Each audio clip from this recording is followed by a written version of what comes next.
Can you hear me okay? I got a new mic that I hope will be good for you guys. Will be better than the other mic, hopefully. So yeah.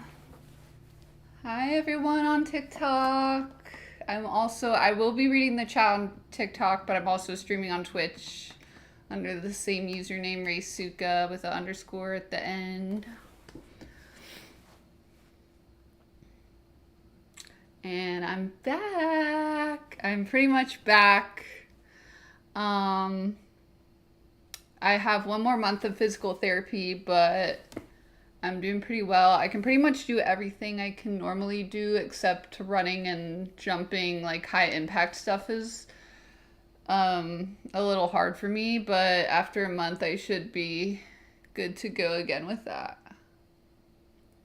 Hi Roborexy, how are you? Hi Kenny's Goat. I have a Kenny pillow behind me in case you didn't notice. So yeah, I'm pretty much back, doing good. What's my favorite Evangelion unit? Probably Shinji's 01. I just think I love the iconic green and blue.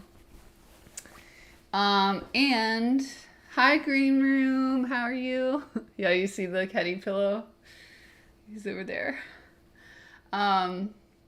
If you guys come over on Twitch, you can see more of my background.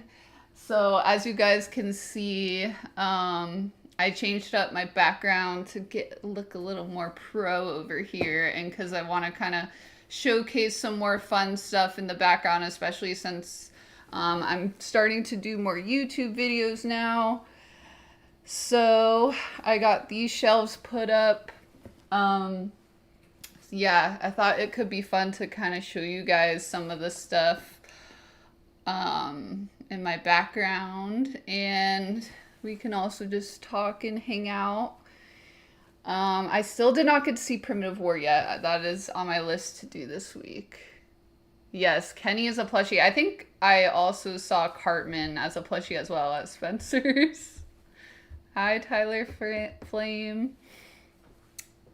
So yeah, some of the things that I have, let me scoot back here. Of course, I have Godzilla here. I don't have to be in the chair, but it's kind of fun. I also got a new chair. It's very Mami Masato Command Center core. Let's see, there we go.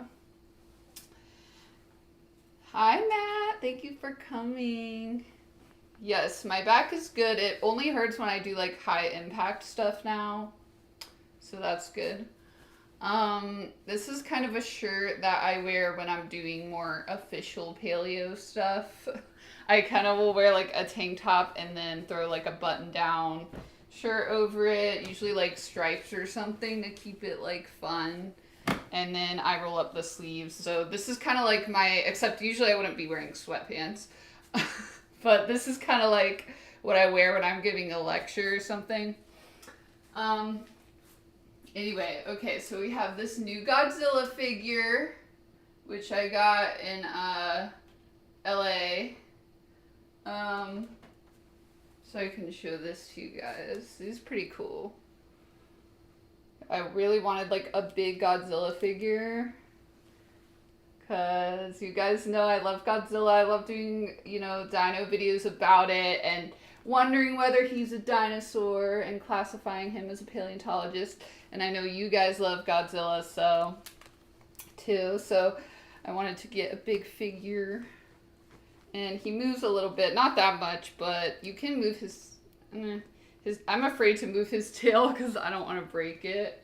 But yeah, there's my Godzilla guy.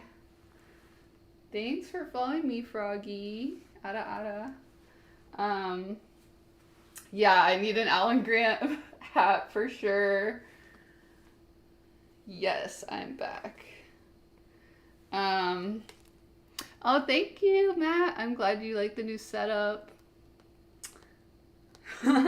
Oh yes, I thank you, Shane. Yeah, I am having a lot of fun with the the K-pop demon hunter cosplay. I'll definitely do it live sometime.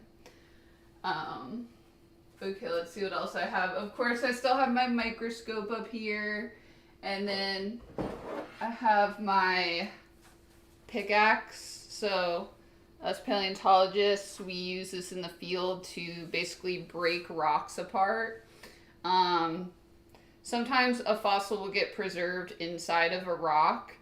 And the rock will it's kind of like the fossil's a pearl. And then the rock is kind of like layers of the pearl around it. You know how pearls form in oysters. It's like a little grain of sand gets stuck in an oyster and then layers and layers of pearl get added over it. Well, with fossils, it's kind of the opposite when they're preserved in what we call a concretion. So a concretion is basically there's a fossil in the middle and then like sediment keeps getting built up over it and it becomes like the pearl is kind of the rock, so then you want to cut through the rock to get to the fossil. And you know, a lot of times you're not lucky and you split open the rock. Sometimes it's really hard to split open and there's no fossil inside, but sometimes you do get lucky. And when you get lucky with concretions, usually you get super lucky because if a fossil is preserved in a concretion, it's a lot more likely to be like 3-dimensionally preserved and really nicely preserved. So usually we can like get a lot more information out of those fossils. So those are kind of our ideal fossils that I especially want to find in the field because, you know, I study how dinosaurs evolved into birds. So I study mostly things like Velociraptor, and then up from there, all the weird things that span from Velociraptor to living birds. So yeah, this thing is pretty heavy though. I mean, it's full metal. This is like from the 40s or something. Anyway, so I keep that there. Also, let me know if you guys have ideas of what to add to my shelf too. Here on TikTok, I'll move you guys so you can see it a little more. Spino being semi-aquatic or terrestrial. Spino's definitely semi-aquatic. I think now it's just a debate of how aquatic it was. Okay, next item on my shelf is this Luke Skywalker like doll. I don't know what to call him. Luke Skywalker Barbie. He's not a Barbie, but yeah, I saw this at like a discount store and I was like, yeah, I need this in my life. I love Star Wars and Luke has always been one of my favorite characters. So this is like Hoth Luke. I didn't like take him out yet, but I will eventually. But he kind of looks like he's chilling in there. He's having a good time. Hi, thank you for coming, AJ. Thanks for a little Shinji emote. That's cute. Yeah, I actually don't know a lot about K-pop, but the movie makes me want to get into it a little bit more. But I love the K-pop Demon Hunters movie. I love the message of it. Hi, Swift Blitz. Add a do back. That's a good idea. Hi, Sebastian. Hi, guys. Do I have anything of Spinosaurus? No, I'm thinking about getting a Spinosaurus skull, though. So that is one thing I might do. I have plushies down here. Chikorita. This is like one of my favorite starters. Usually I like Pikachu for a starter or like Charmander, but I don't know. But for Johto, I really love like Chikorita, and also Chikorita kind of like evolves into a dinosaur-like Pokemon. Meganium, I think.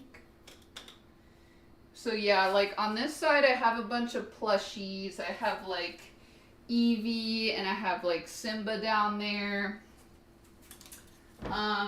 Right now it's kind of temporary right now because I have a bunch of plushies because it helps with like sound not echoing.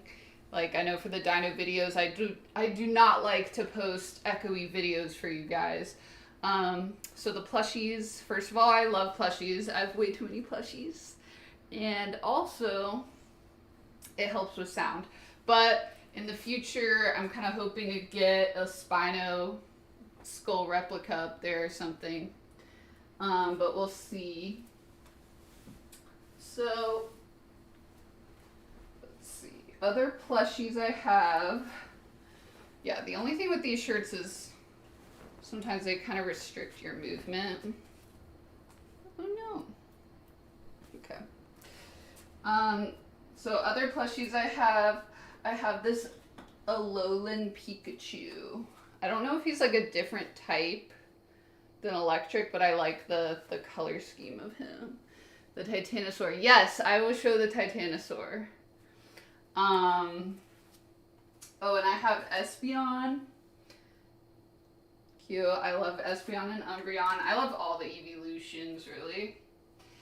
And we have Pen.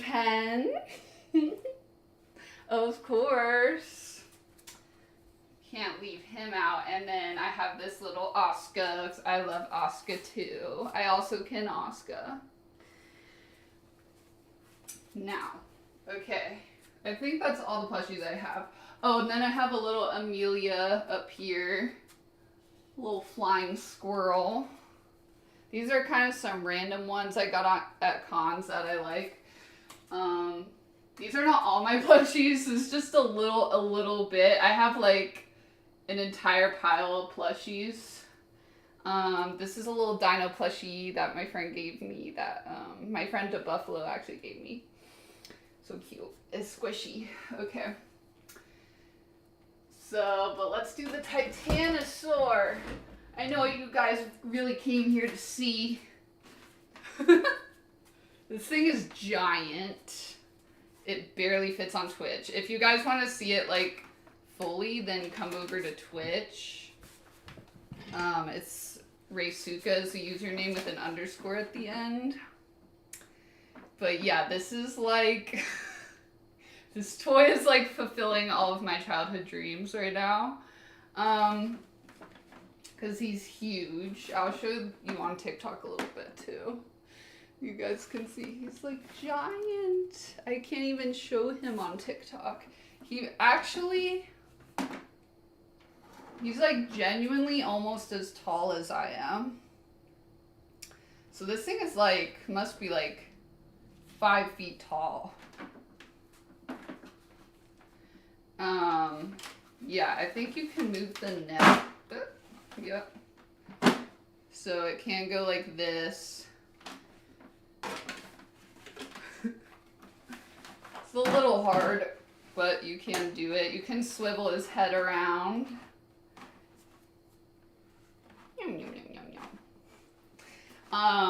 He has the crest like in the movie. The crests are kind of like flexible plastic, which is cool. And you can also twist the tail. We're not sure. We've never found like a complete Titanosaur, so we're not really sure like how accurate the tail from Jurassic World is, but in terms of design, I mean, I do think like I do love having this kind of long, like super articulate tail with the stripes. It's really beautiful.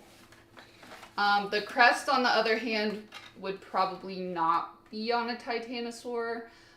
That's something we would find more on like a Margosaurus, which is more closely related to Diplodocus and not really to the Titanosaurs. But it's not impossible either.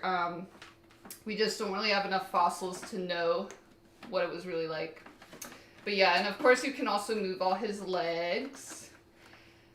The other thing that I guess we're not really sure how accurate it is the stance, because if you look at a Diplodocus stance, it's more kind of like this, where the legs are like longer in the back, so he would kind of be evenly balanced. Like this stance here is more of a Brachiosaurus type stance, which Brachiosaurus is a pretty unique sauropod dinosaur or long neck dinosaur. So I think that might have been a little bit more inspired by Brachiosaurus rather than the actual Titanosaur fossils, because we think actual Titanosaurs would have like probably more likely had their neck down like a Diplodocus and move that way, but who knows? We need to find more fossils, figure it out. Okay, let me catch up on chat. Simba! I know that was probably for the plushie, but I still had to do it for him. Thank you, Sheen Dragon. Yes, I just got this nose ring put in. I used to have a tiny one, but he's a little heavy. He's like a baby. Yeah, I got this one put in. It's kind of cool. It's like a devil-y. Has devil horns. Mudkip is so cool too.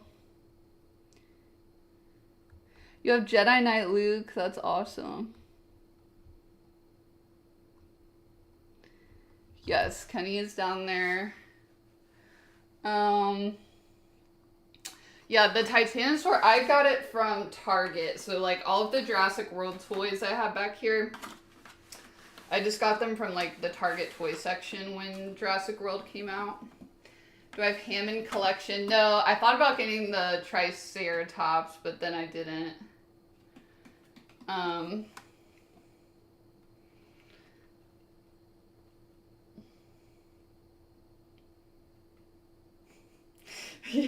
Yeah, that's true. I guess little kid could fit on Titanosaur.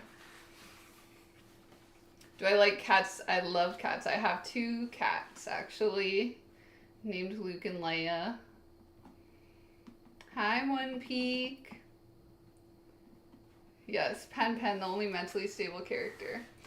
I do have a little, well, I don't know, actually, I don't know if my T-Rex is from the Hammond collection. I don't think so, though. Okay, so let me put him back up.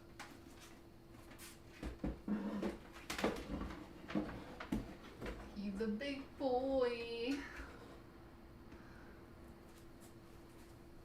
And I have my Mosasaurus up here, too. Which you guys might have seen in my videos. He's like, he kind of comes up to here. So, a little over half the size of the Titanosaur. I just took off his fins so he'll fit up there. But usually he comes with fins. And you can kind of twist them. Also, like, he has a stomach you can open. It's kind of difficult, but so he can actually eat stuff and then you can like take it out of his stomach. I don't have Carnotaurus things yet, but that's another one I'm thinking about. I really like the detail of like the shiny tongue and teeth. So yeah, this is another one I got from Target.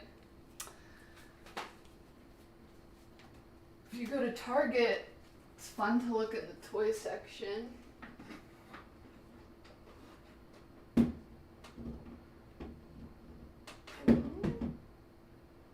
Okay. Then I also have T-Rex in a Jeep. I don't know if they're perfectly the same scale, but this is like a little Jurassic Park Jeep model I got it from Universal Studios when I went there. It even has little like reflective mirrors. And then this is a T-Rex, but I forgot. I think it's not Hammond collection. I think it's one of the newer collections. I just can't remember. Or no.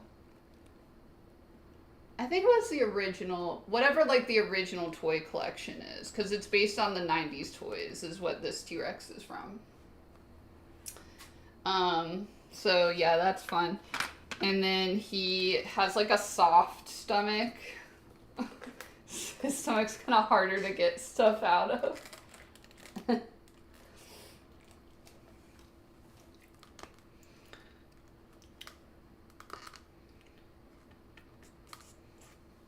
And yeah, he has a pretty big mouth.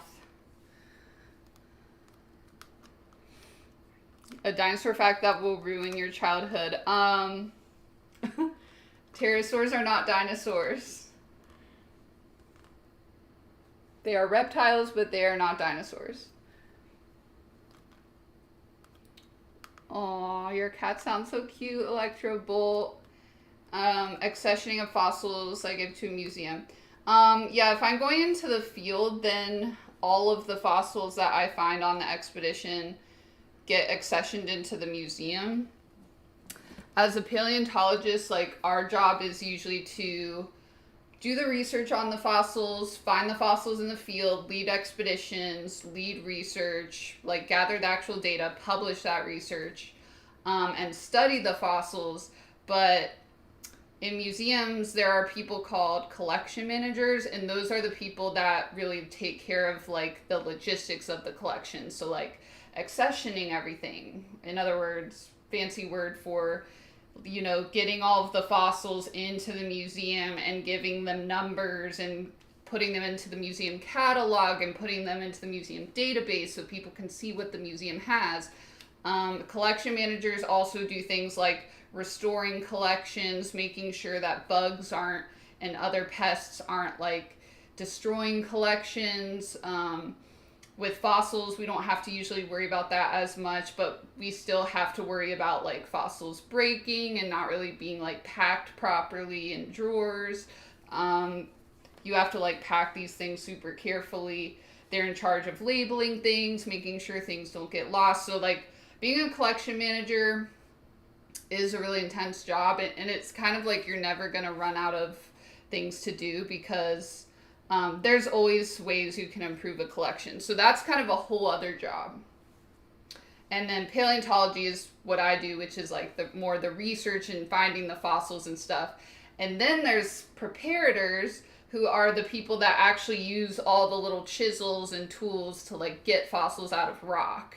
That's a whole other job that us paleontologists don't even do. So like when I find something in the field, I usually, if it's really small, I'll wrap it in a bunch of tissue and like wrap it as well as I can with, like I said, tissue, other things, and put it in several containers. Or if it's a big thing, then basically what we do is put a bunch of, we have to like drill it out or chisel it out. But we leave as much rock around the fossil as possible, and then we put a bunch of plaster on it to keep it safe, and then that's like shipped to the museum. And in my opinion, the best way to like get fossils out of the field is leave as much of the dirt as you can on the fossil, because then the preparators can go in and they're going in with microscopes and like vents that are like sucking out all of the dirt and debris, while they're going in with microscopes and little tools and, you know, a ton of expertise to get these things out of the rock, because that's not the part that I do. Like, I'm more involved in, I actually study the thing, the fossil, once they get it out of the rock. But getting it out of the rock is a really complicated thing. It's almost like an art form. Oh, thank you, Zero Lancaster, for following me on Twitch. Ada. So yeah, there's a lot of jobs that kind of feed into paleontology that aren't just being a paleontologist. And those are just some examples. Okay, let me put this guy up and then I will check the chat before I keep showing you guys stuff.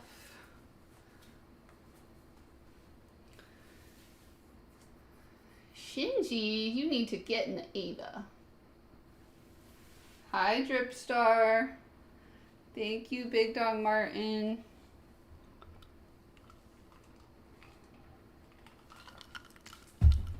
Okay, let me take a little break and catch up on the chat.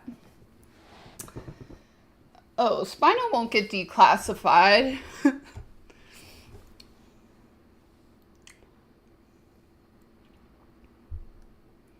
Hi, Dr. Nas. You saw Godzilla. Yeah, this is my new background I was showing everyone. Oh, by the way, I love your recent dino videos. I saw you had some good T-Rex facts in there. But yeah, I'm excited because I'm starting to do some more YouTube vids. So, trying to up the production over here. And yeah, hopefully, this is what I have so far. Hopefully I'm planning to get like maybe a Spino skull or something. I need a few more bones. I can't have too many bones.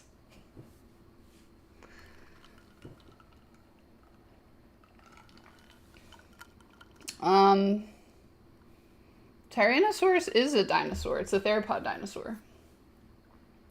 Ooh, yeah, that's a good idea. Megalodon tooth. I should do that.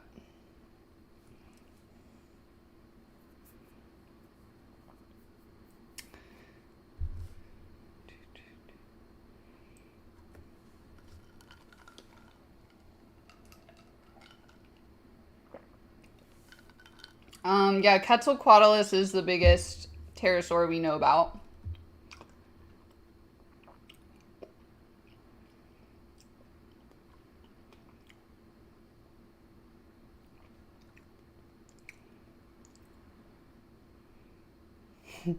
T-Rex giving birth to a xenomorph, that would be creepy.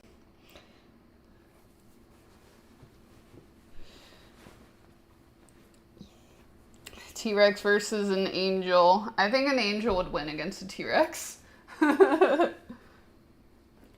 Oxalia. I'd probably have to do a little more of a deep dive video on it.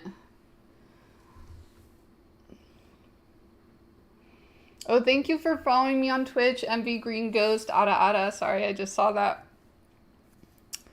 Yeah, the Godzilla, I can show you guys again. He deserves to be shown off.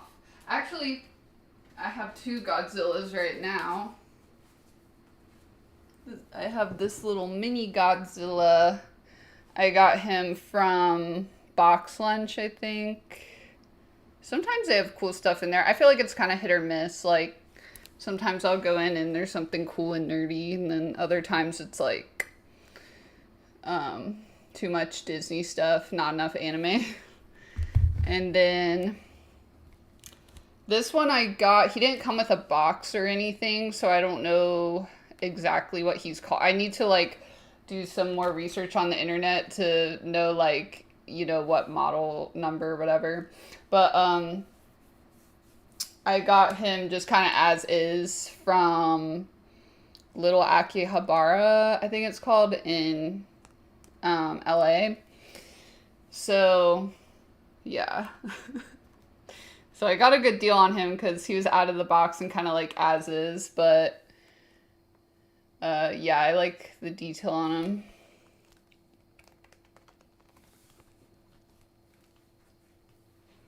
Wikizilla, okay.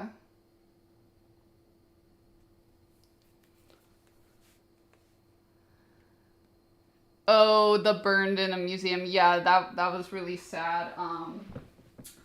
But I know the Brazilian Museum is actually working really hard to rebuild their collections right now.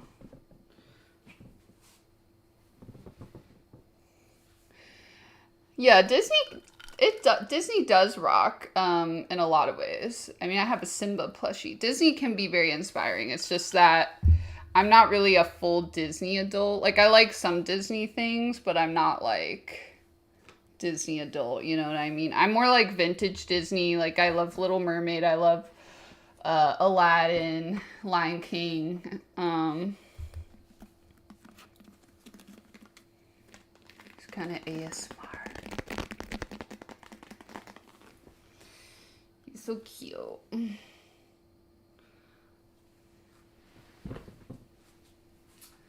And then I have this guy who is, okay, so they make the baryonyx and the,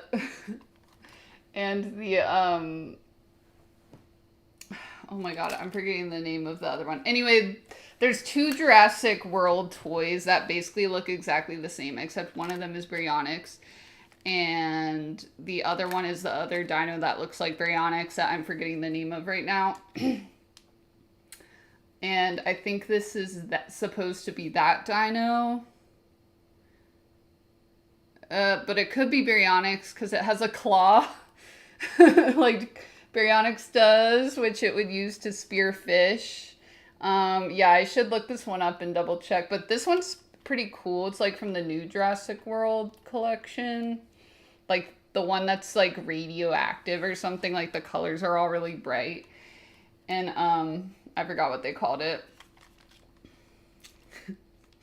And anyway, but it's cool because like he has these long feathers and you can kind of like swivel his arms like in a more bird-like way, which is pretty cool.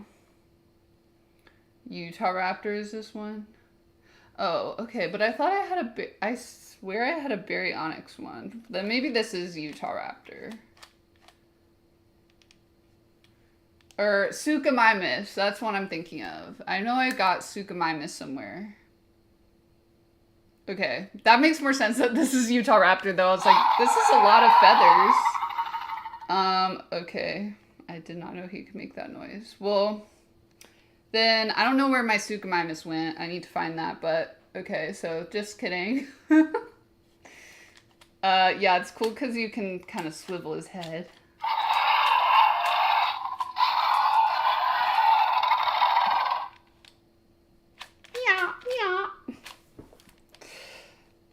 Okay, so in the case that this is Utah Raptor, I love the feathers. Yeah, okay. Now that you guys say that, I do remember it. But, okay, then that means I have a Suchomimus somewhere stranded in my house.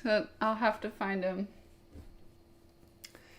I do have a replica. Actually, I just got a Chiquita plush. So I will have to add her. Thanks, Harry. Spinosaurus.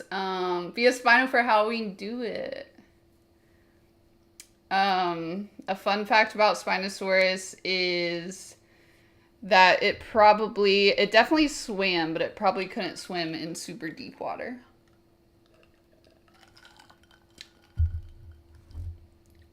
Which era Godzilla? I'm not sure because I have to look it up because I got him out of the box.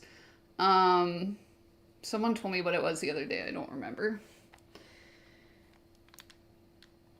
Yeah, sometimes Box Lunch has some crazy collabs. Like the other day I got a really cool Atlantis shirt from there.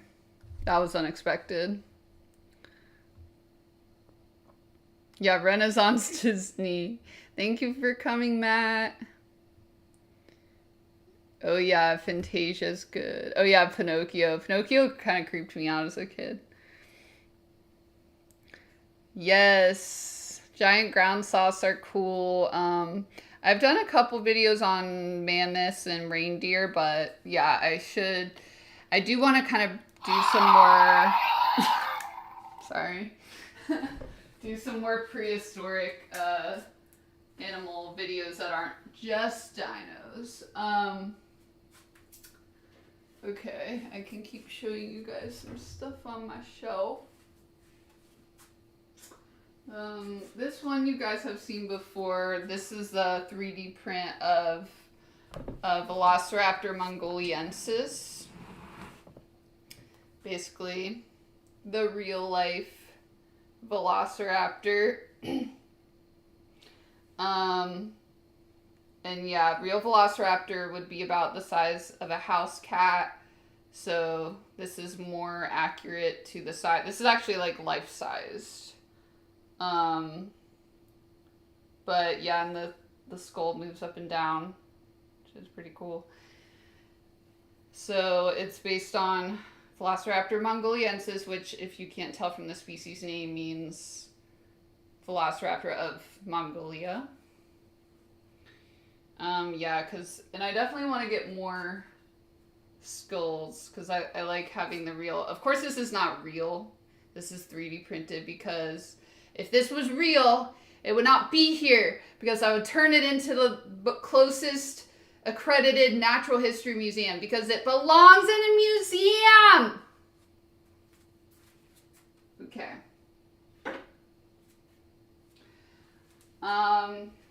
This skull, however, is real. It is not a fossil. This is just a roadkill skull that I found. you know, I think I only, oh, Jeffrey Hastings, thanks for subscribing on Twitch. Ada, ada. I think it's, you know, of course, the black market's always going to exist, and paleontology and museums in the black market can work together. And we are forced to work together to some degree because it's always going to exist. But for me, as a paleontologist, my rule is I don't keep anything, and like if someone had something that was important to science, I encourage people not to keep anything that is important to science. I encourage people to send that to a museum so it can be studied. Or if you're a super rich person that has a T-Rex in your living room, I hope you can at least let scientists study it. But you know, things like this is okay to have because, you know, this is just like roadkill, a skull that we have thousands and thousands of already in museums. It's not a fossil or anything. But any of the dino stuff that you see me use in my videos, those are all going to be like casts or like 3D printed stuff. So yeah, this is like the real skull of a pronghorn though. It's pretty crazy. They live out west. They are endangered animals. They're really beautiful to see in person. It still has the keratin of the horns on it, so whenever I talk about Carnotaurus in my videos, or like any horns like Triceratops or anything, you guys can kind of think of this. Basically, I don't know if you can see, but I can kind of jiggle these loose, and that's because this dark stuff, this is all made out of keratin, which is the same stuff that makes up your hair, your fingernails, and that is sitting on top of a bony horn that's under it. And that's how the horn of Triceratops and horns of Carnotaurus and everything all worked, is they would have their skull underneath, and then they would have these big like keratin structures. And I mean, even though they're made out of like keratin, that's the same thing as on your fingernails, it's really thick. It's like very thick and hard. Like it is not casual. Like, you know, like this stuff is sharp. Like it could definitely work like a blade.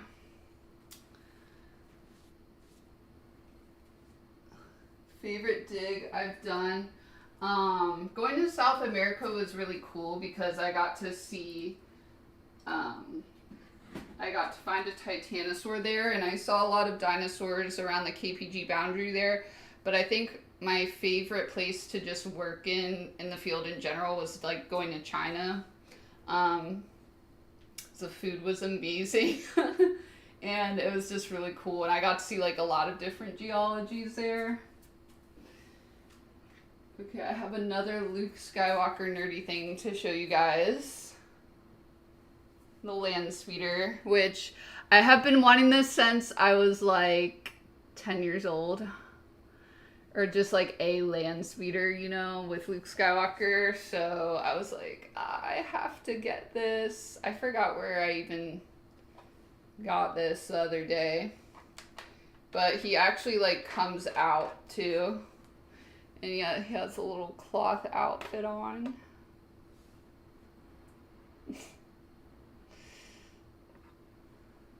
He's a little camera shy, I guess. No, I still need to watch Primitive War this week. What do you guys think of it?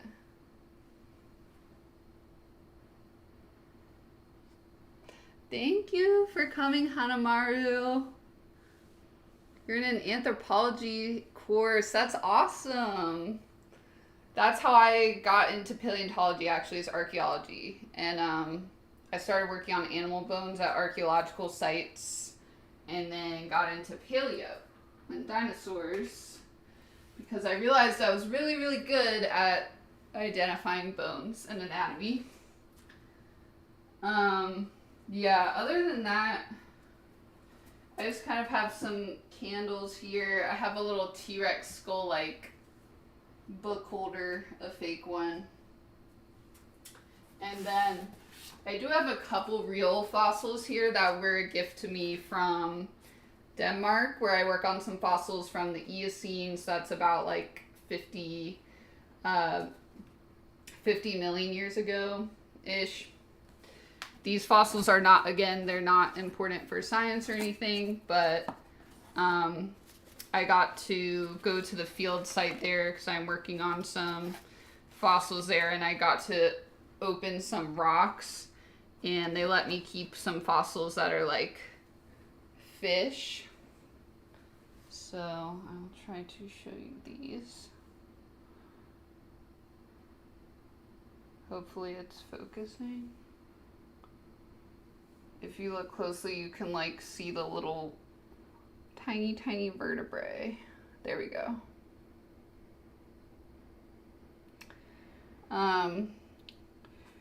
So yeah, they're mostly like fish and invertebrates, and there's a couple plants.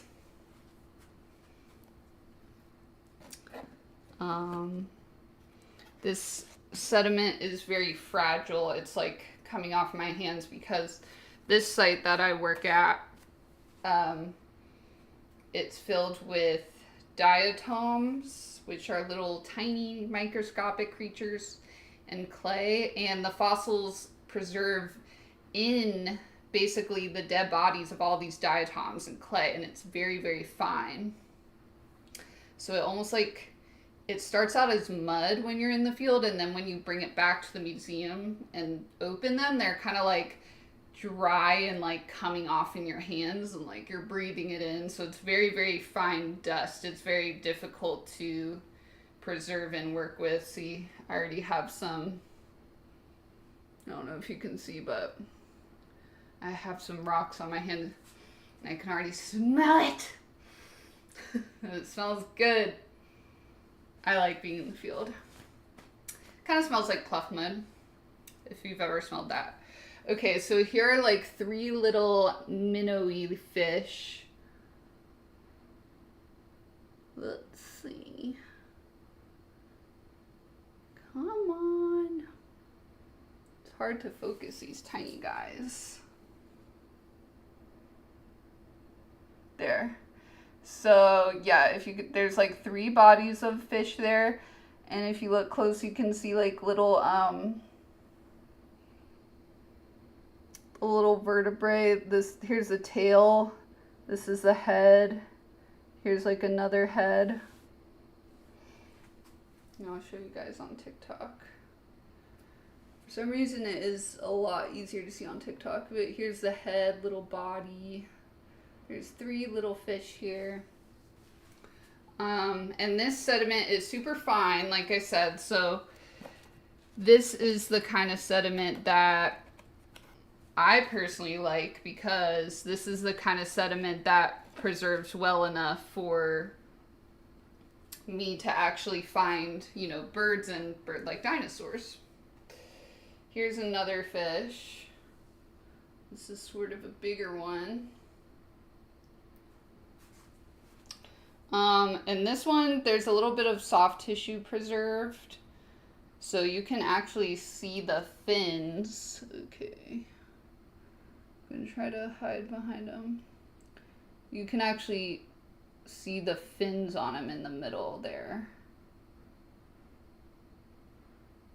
I'm trying to hold still. So yeah. It preserves really tiny things, and you know, if you study titanosaurs or big dinosaurs, you're not going to care about that so much because your dinosaurs are probably going to be preserved pretty well no matter what. But for people like me, like, I study mostly small animals like velociraptor and anything from velociraptor up to living birds. And I study other dinosaurs too, and I've studied mosasaurs, and I'll study like bigger theropods and things like that, but for the most part, that's what I'm personally looking for when I go into the field. So when I see sediment like that, it's super exciting for me. And that's pretty much what I have right now on my shelf. So yeah.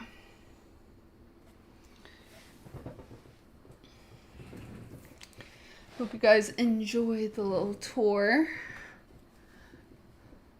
You like Primitive War? I heard it was like pretty intense. I would have seen it before, but I couldn't because I couldn't sit down very long when it came out. I was still in the back brace. I think I can stream it now.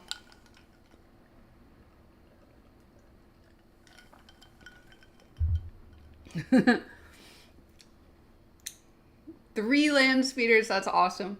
Yeah, I kind of want a Lego land speeder also.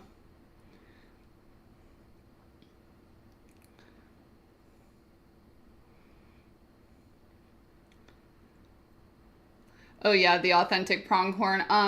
Yeah, if you go on Etsy or if you go to like curio stores, but I recommend Etsy more just because the pricing's better and it's usually more ethical. You can get skulls of animals, but that aren't important for science or anything. Just make sure you do your research because some like curio stores, not only will they really up the price, but they also like sometimes use unethical means of getting animals. Like you don't want to buy an animal that's just being killed to be a decoration. You know what I'm saying?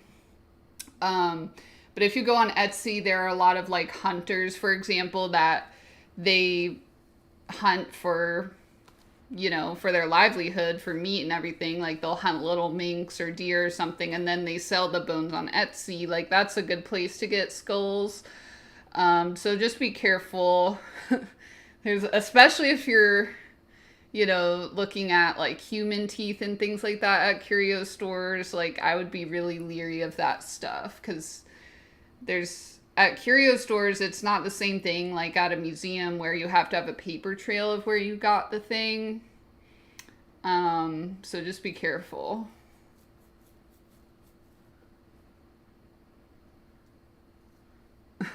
I have to start One Piece. I need to watch the fan edit of One Piece, One Piece or whatever.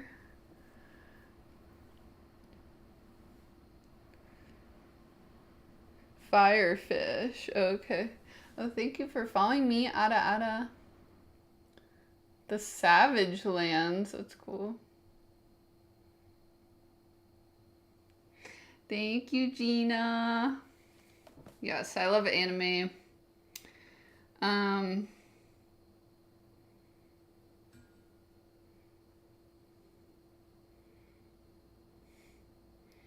Been stuck on episode 820 of One Piece. I need to just like watch some of it. But ooh, I have another Alien Earth episode I need to watch. If you guys aren't watching Alien Earth, I recommend it. Deer skulls, yeah. You can also go to taxidermy places. That's another good source you can go to. So yeah, that's kind of what I have on my shelf right now. And yeah, I'm excited. Been cooking up some new ideas for you guys, some ways to make more exciting videos and make some more pro YouTube videos and shorts for you guys.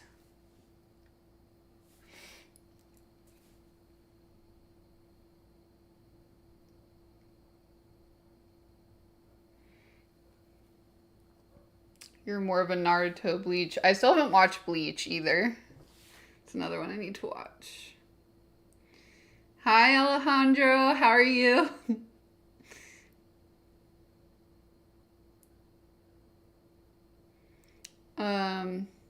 It's going pretty well. I am out of the back brace. I can pretty much do everything except like high impact stuff right now. So, you know, I tried dancing a little bit in the K-pop Demon Hunter video I posted, but my back kind of hurt from that. So I think I'm going to have to wait another month for high impact stuff like that, and keep doing physical therapy, but I can pretty much do everything else. I can like walk as long as I want. I can like sit as long as I want, so that's good. Carnotaurus versus Allosaurus. That's hard. I think either could win depending on the situation, but if just like given no information, I would say Allosaurus, because Allosaurus, we know it was like the most vicious theropod dinosaur because it is the theropod dinosaur that has the most bite marks and scars on its skeleton, like notoriously. Hey, Addie, how are you? Alien Earth is really good. I'm serious. And Alien Romulus is good. Opinion on bugs. I mean, I like bugs. I don't know why people keep asking me that, but there are definitely people that study like fossil bugs, like fossil entomologists.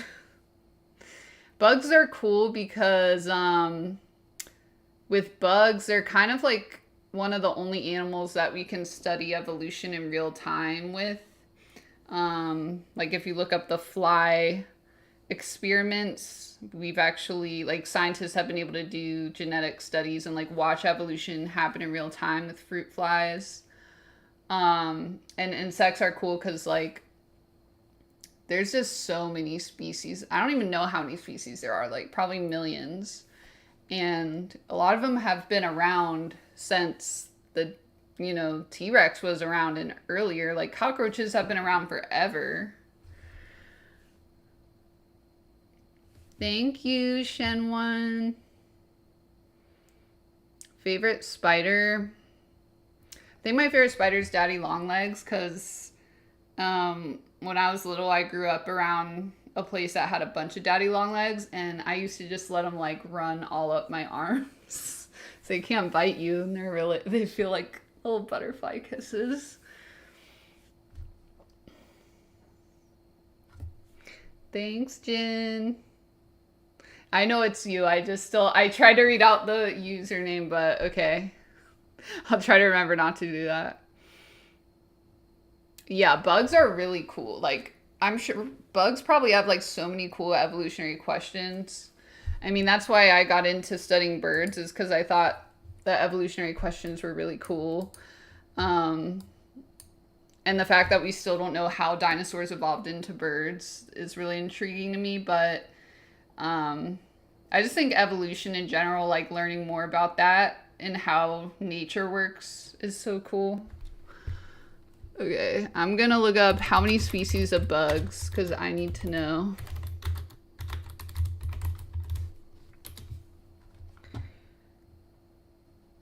Yeah, there's over 900,000 described, but described only means like the ones that have a name given to them, that have a paper published about them. But there's anywhere from 2 to 30 million species of bugs. It's like 30 million, like that's insane.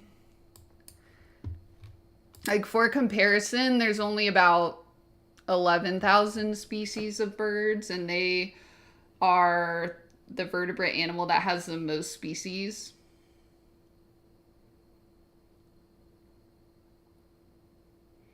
Yeah, Archaeopteryx is kind of the first bird.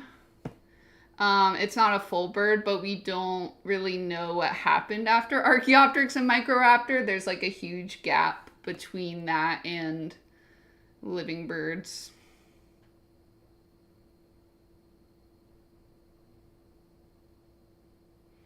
Yeah, exactly. Bugs are like alien life for sure. You saw IMAX Alien Romulus? I'm jealous.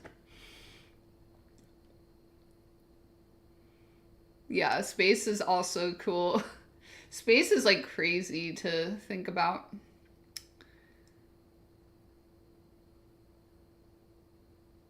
Yeah, tarantulas are cool. Bird-eating spiders. If you guys have never seen that, look that up. Sean Mattal, thank you for following me on Twitch. Ada. Thank you, Jeffrey, for subscribing from YouTube. Which reminds me, I'm really sorry, guys, on YouTube. I did not realize that I didn't have my multi-stream up. I have it up now. I'm sorry I didn't see the chat.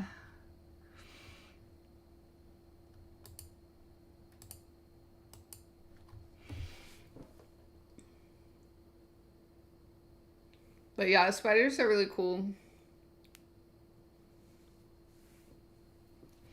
Hi, Lewis. Thank you for coming.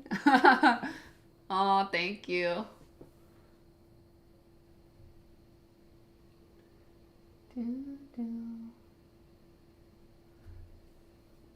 TikTok is making me do the puzzle thing. Okay, I'm back now. But yeah, I have a new background with lots more dino stuff. And I've been recording some new dino vids for you guys, so don't worry. I've been posting all the dino vids I've already made and reposting them because I know a lot of you probably not seen like every single dino vid, but if you are like a hardcore fan, don't worry because I'm not gonna, I'm still gonna have more dino vids coming out soon, so.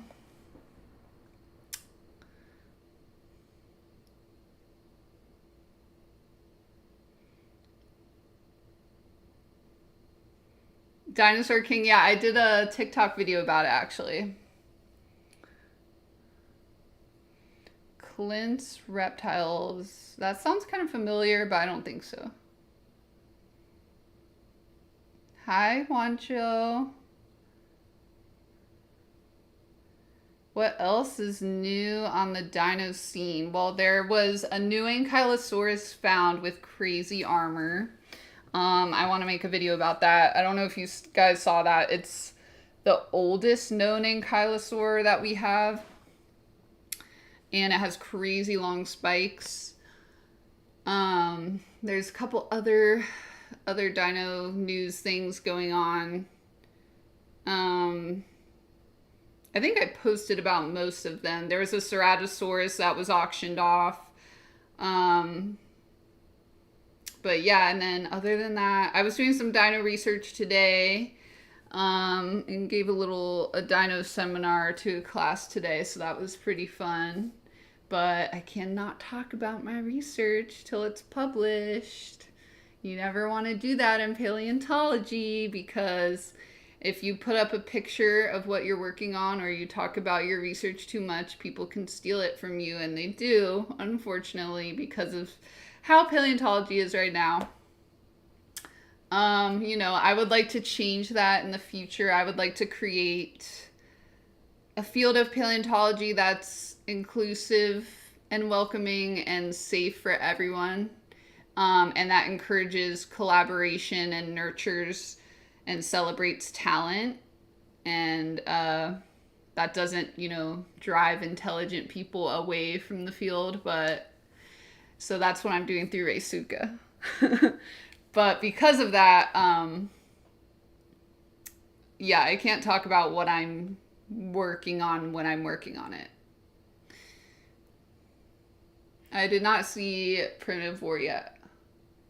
Denisovian and Neanderthal hybrid. Yeah, we've known that Denisovians were, hybridized with us and Neanderthals for quite a while, just based on genetic evidence.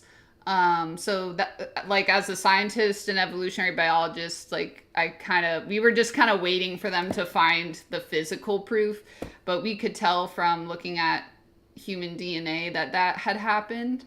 So that's the cool thing about DNA is, like, especially if you're looking at a species that is still alive and, like, or died recently enough, you can learn a lot about it from DNA. But yeah, I hope we find, I'm sure there's even more human species that we hybridized with that we don't even, like, know about, just because maybe there wasn't enough of them to have enough DNA inside of us that lasted over millions of years of evolution. But I think it's really cool to think about Neanderthals and Denisovians and, like, other human species, because, like, if you think about it, or humanoid species, I should say, because we're the only humans, but they're, like, you know, they were probably just as intelligent as us and had their own cultures and rituals and everything. I just think it's really interesting to think about like what it would be like to meet another species of human. Like that's kind of the closest thing that we have to an intelligent alien, you know? And unfortunately, we like bred with and killed all of them, so we will never know what that's like today. But it's interesting to think about.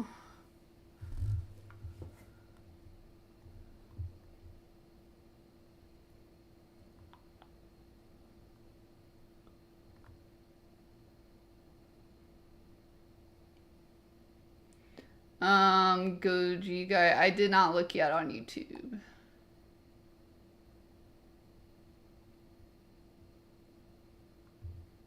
Retriever dog spiders, that would be cool.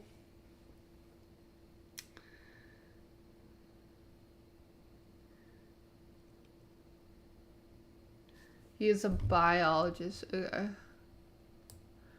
Okay. I'll put it up on my Google to look up later. Hi, thank you for coming, Kratos. Hi, guys.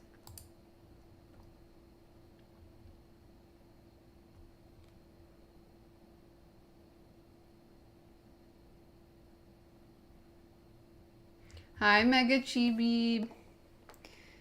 Herpetology, that's cool. Yeah,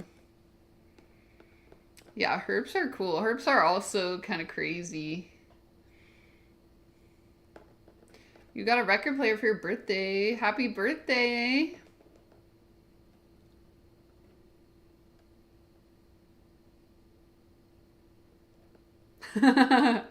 Yes, you followed for me chasing after Dinofax.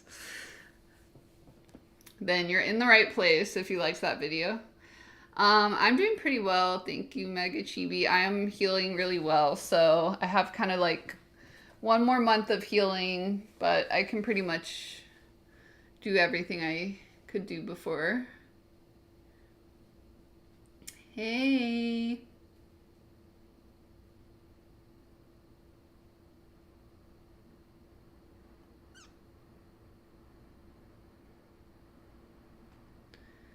If I could own one living reptile, I'd feel bad owning an animal. But oh, like as a pet, okay. For a second, I thought you meant like bringing back a dinosaur. I was like, I don't think I would own it.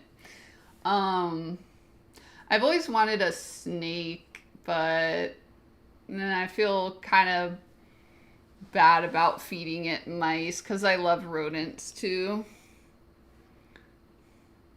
Hi, Asterix. Thanks for coming. How are you?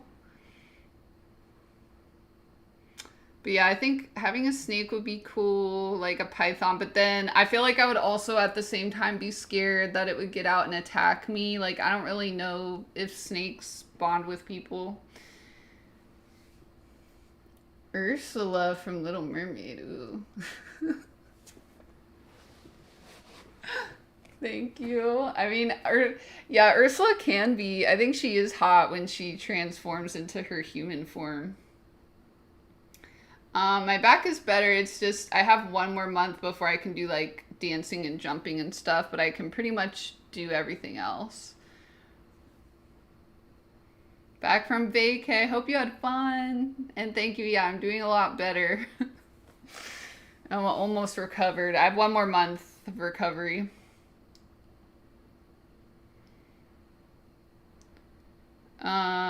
Yeah, if the spider could bond with me and be like my bodyguard, I feel like that'd be really one of the most effective bodyguards ever, because people would just be like, what the fuck is this giant spider?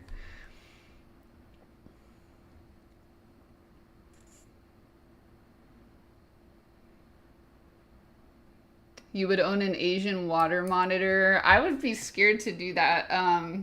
If you guys have ever seen Fatal Attraction, I recommend watching that if you're thinking about owning a big reptile, because Those reptiles, they don't really domesticate. And a lot of people that have monitors or caimans or anything like that end up getting eaten by them. Ooh, Froggy McFroggerstein, thank you for following me on Twitch. Ada ada. Yes, that is Oscar behind me and Pen Pen.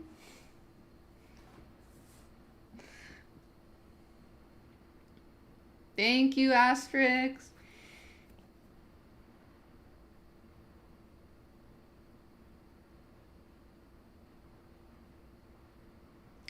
Yeah, I'm doing a lot better. So yeah, 1 more month of physical therapy and I should be back to normal. Really, the first month was the worst. The second month was bad for different reasons, but so I'd say the first 2 months were the worst. But the first month was like the total worst, because I was in bed a lot. And that got really boring. Yes, Pen Pen, I made the collar just for him. Thanks for the gifts, guys.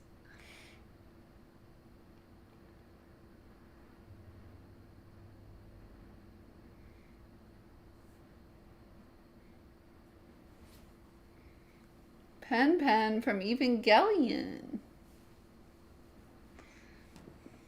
He's a penguin. He's a hot springs penguin.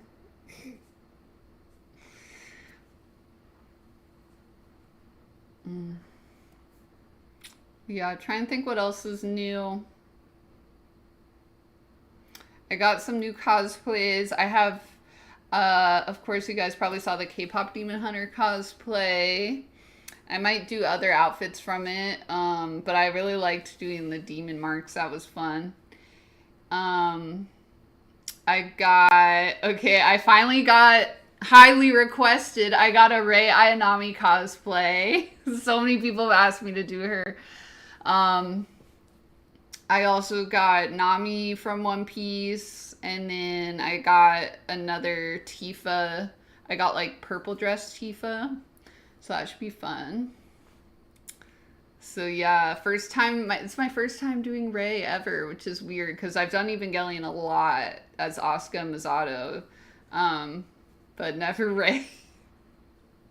Just because, she's not really my vibe. Like, I love Rei though, but she's kind of like, I feel like the opposite of me a lot of times. Because she's very monotone and chill.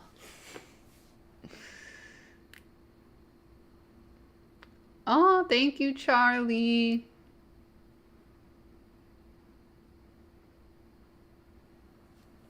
How did I make the Pen Pen collar? I can show you. A Marvel fan. I like some Marvel stuff. I have a Fantastic Four cosplay I still need to do. I got it before I got in the wreck.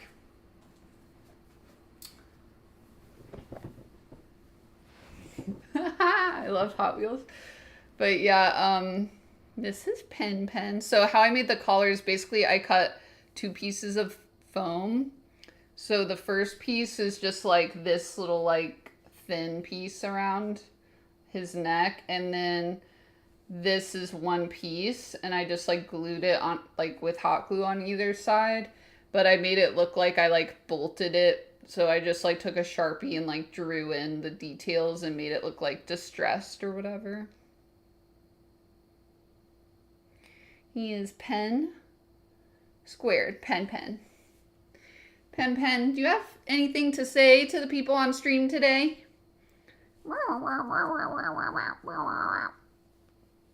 He said he loves you very much. And he wants McDonald's fries. I want fries too, Pen Pen.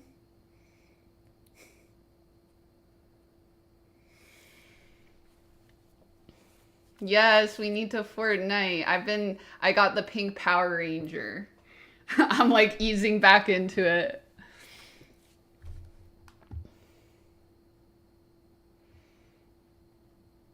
Yes, Nami and Tifa.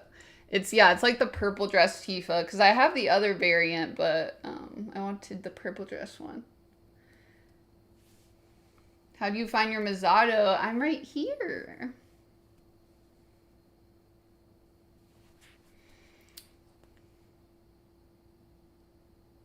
Give him some fish, yeah.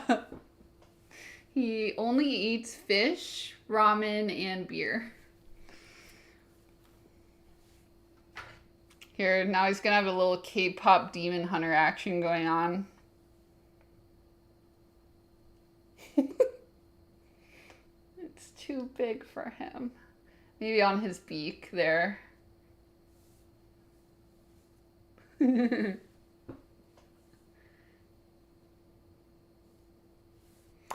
show you how it's done, done, done. Hunt tricks, don't miss.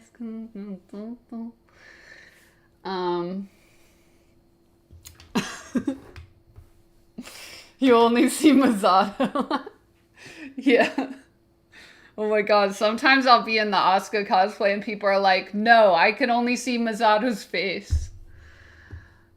Am I going to Mexico? I went to Mexico in June and I loved it. So yeah, I would love to go back to Mexico. Shinji is not here right now. Maybe someday we'll do a stream together.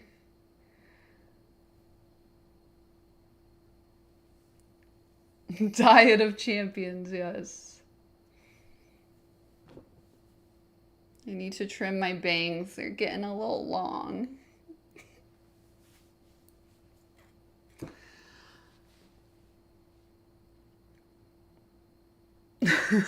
Silent, hi.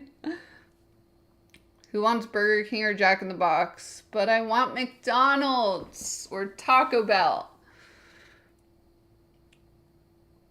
Chile, yes, I love Chile. I actually did field work in Chile, like near Punta Arenas, near the Tower of Pain in Patagonia. That's where I found the Titanosaur. So I would like to go back there. They also had really good food, really good seafood there. Good luck. Thanks for coming, Charlie. Yes, I remember you, Arturo. Your dad is from Chile. That's cool. Thanks, Simon.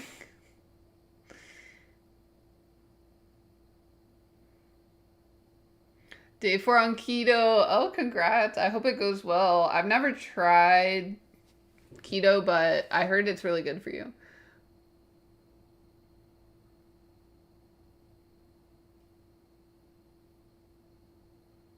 What dinosaur would I want to be? I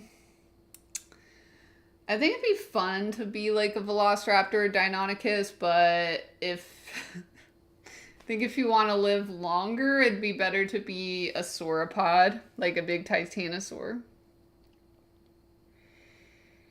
So it's a hard decision. It's like, do I want to live fast, die young, or be a slow-moving sauropod? I don't know.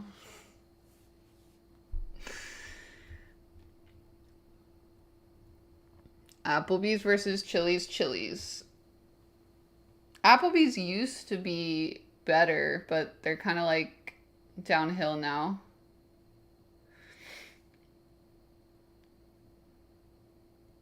Yeah, that's awesome, Alejandro. Jets Uwo. Thanks for following me on Twitch. Ada.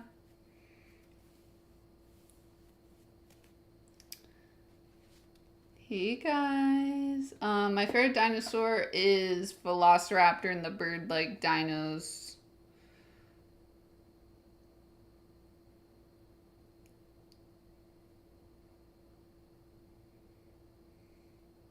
You were sick. I'm glad you're feeling better.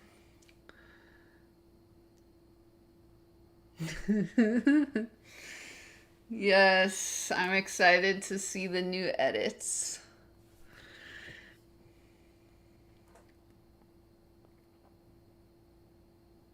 Yeah, plus Chili's margaritas, really good. Yeah, spiders are arachnids, so they're not dinos. They don't have a skeleton, so they're not a vertebrate.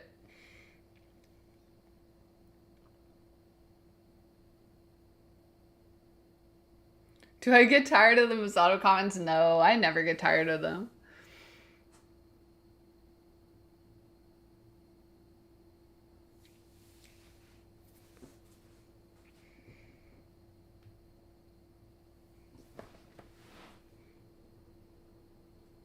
Tron and IMAX. I went on the Tron ride.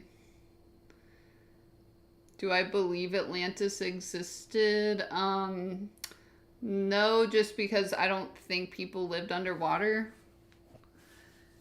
XPullRTX, thanks for following me on Twitch. Ada. But yeah, I don't think we have evidence for Atlantis, but I see how it could be inspired by like ruins that were covered by water or something, but yeah. We don't have any archaeology for that.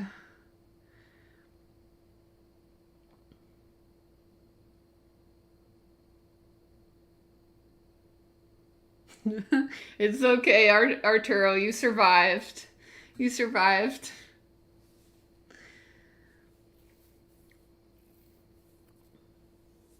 I'm not sure how Ice Age Earth would relate to Atlantis.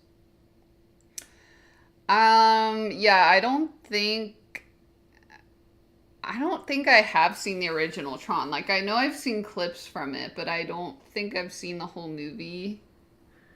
I generally know what it's about. Like I know kind of like the cliff notes.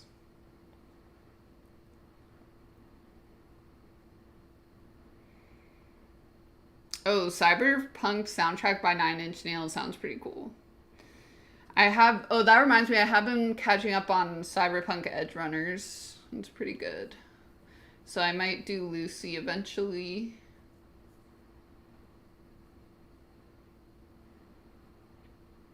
Yes, all chicken nuggets are dino nuggets.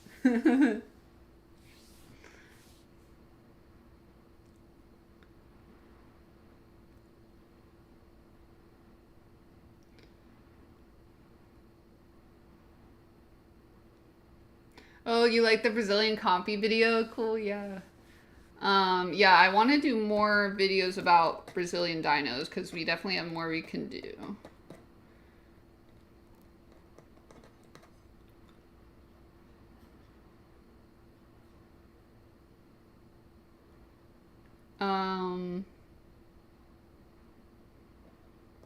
Where the copy was found, I would have to go double check again.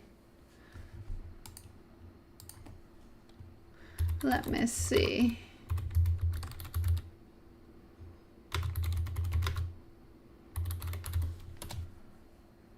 Thank you, Santiago. I'm glad you love the Monica cosplay.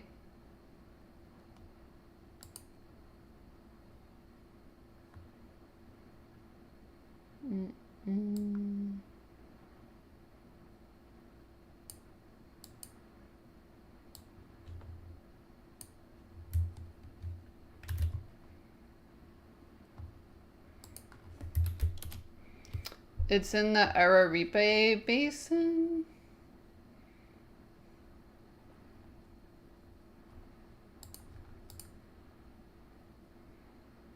Yeah. Yeah, I see what you mean. Tron is a isekai kind of.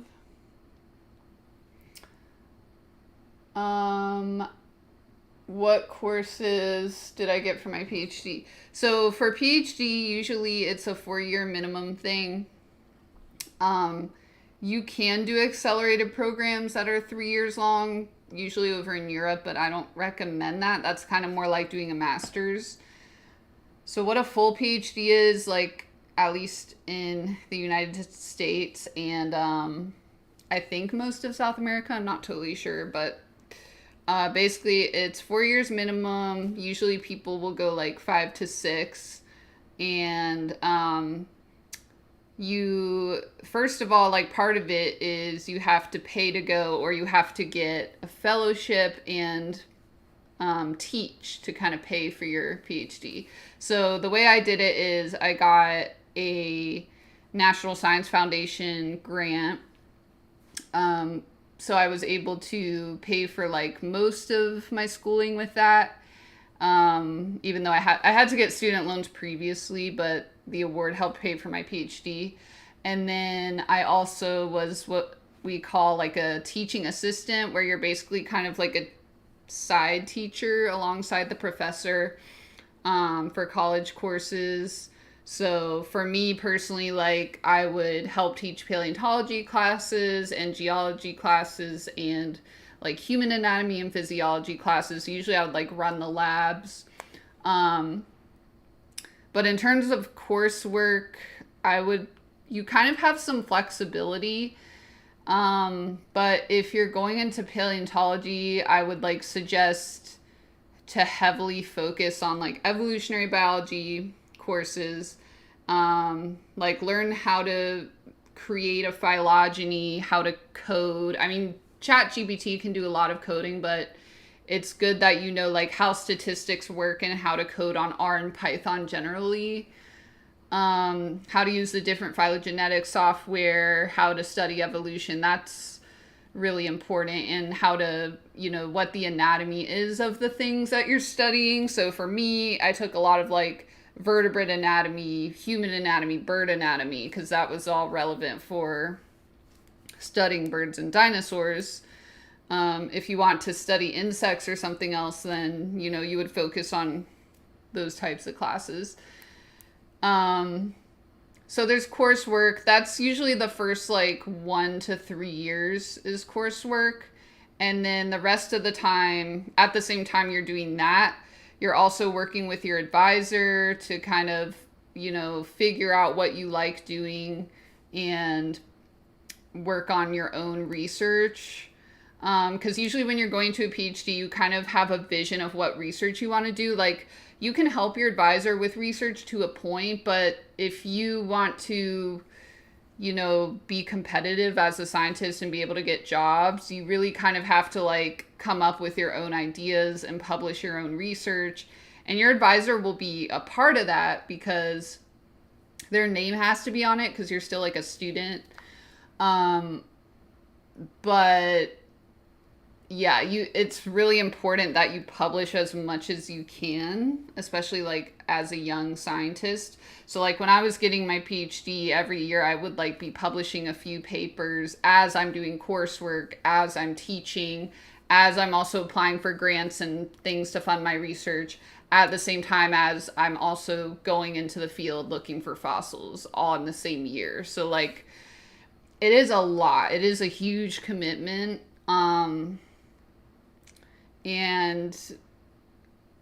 But you know, it's like if you kick ass at it and you do really well, and you're able to publish, you can be really competitive. Like publishing is really like the key thing people use when they're hiring you, is like seeing how many publications you have and what the impact of those publications are. But that's kind of the general gist of the PhD program. And then on top of, while you're doing all that, so like the first 3 years, it's like you're trying to publish and get as many grants and as much experience as you can for the entire time, the entire 5-6 years, whatever. And then, but after the first 2 to 3 years of coursework, usually the rest of your quote unquote coursework is you're just trying to like get as much research done as you can and publish as much as you can and build out your dissertation. So first 2 to 3 years, you kind of have coursework on whatever kind of gaps you have to fill in your education. And that depends on like, if you went to your PhD straight out of a bachelor's degree, then you're going to need to take a lot more coursework. But for me, I had a bachelor's degree, then I got a master's in evolutionary biology and ecology, and conservation biology as well. It was all kind of like one degree. And then I went to paleontology. So I already had a lot of coursework done, which was good because I wanted to focus more on like research and going in the field. But yeah, so once you finish that coursework in the first 2 to 3 years, you have this thing called quals, which is short for qualification exam. And basically what that is your advisor and 4 to 5 other people in your field at the school, including like usually like the chair of the department. And you basically have to prove to them that you're serious enough to keep going with your PhD and becoming a serious scientist, or you will be kicked out of school. So it's very stressful. And you have to give a talk on your research. You have to show how your ideas are original and exciting and where your career is kind of headed with your research. You have to prove that you're a serious scientist, that you can like start getting funding. And then you have to answer whatever random questions they throw at you and correctly. And that could be anything. Like for me, I was getting a PhD in paleontology. So the questions ranged from anything from like geology to geography to, oh, when did this animal live, or like all kinds of things, or basic biology questions. Like it could really be anything. Once you pass quals, that's like a whole big deal. Then you have kind of the last years of your PhD, like I was saying earlier, to kind of like wrap up your research and finish your dissertation. Because, and the reason why the dissertation is important is because basically, oh, thank you, Pumpkin Boy, for following me on Twitch. Ada. At the end of your PhD, if you make it past quals, first of all, you can continue to try to get your PhD. You're called a PhD aspirant. In other words, you're aspiring to get a PhD, but you don't have one yet. Then you have to keep working for years until you build your dissertation and defend it. So your dissertation defense is basically your final presentation to the entire school, your professors, your advisor, anyone who wants to come watch you defend your dissertation. And usually what a dissertation has to consist of is 4 to 5 chapters or more of research. So usually one chapter is like the equivalent of one scientific paper, like a good sized scientific paper.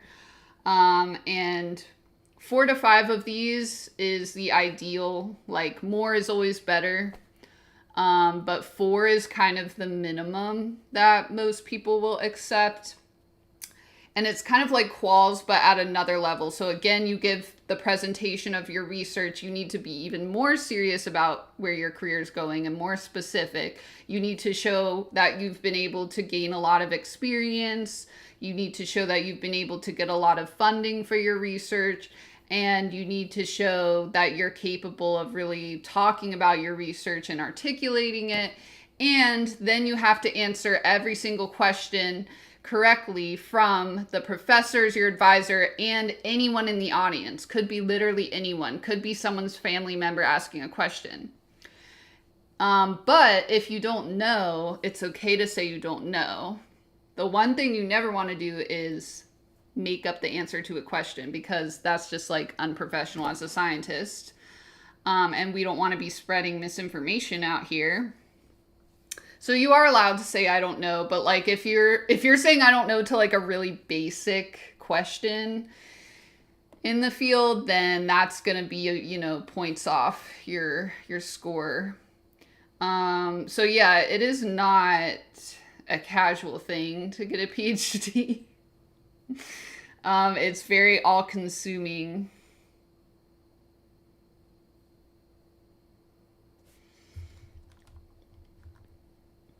Okay, I'm gonna catch up on chat now.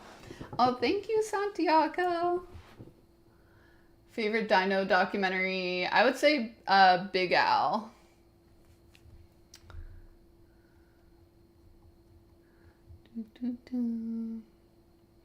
Any plans for spooky month? I'm not sure yet. What are you guys gonna do? Oh yeah, Shinji is here. All of you are my Shinjis.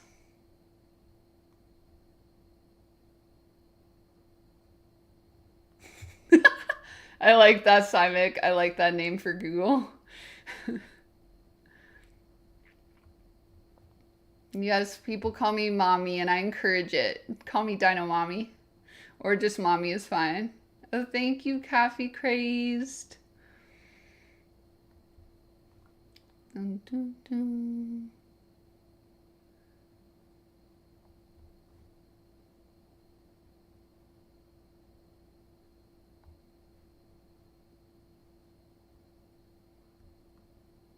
Yeah, Colossal lost his memo. Thank you, Cesar. Hi from India. Hi, I would love to go to India.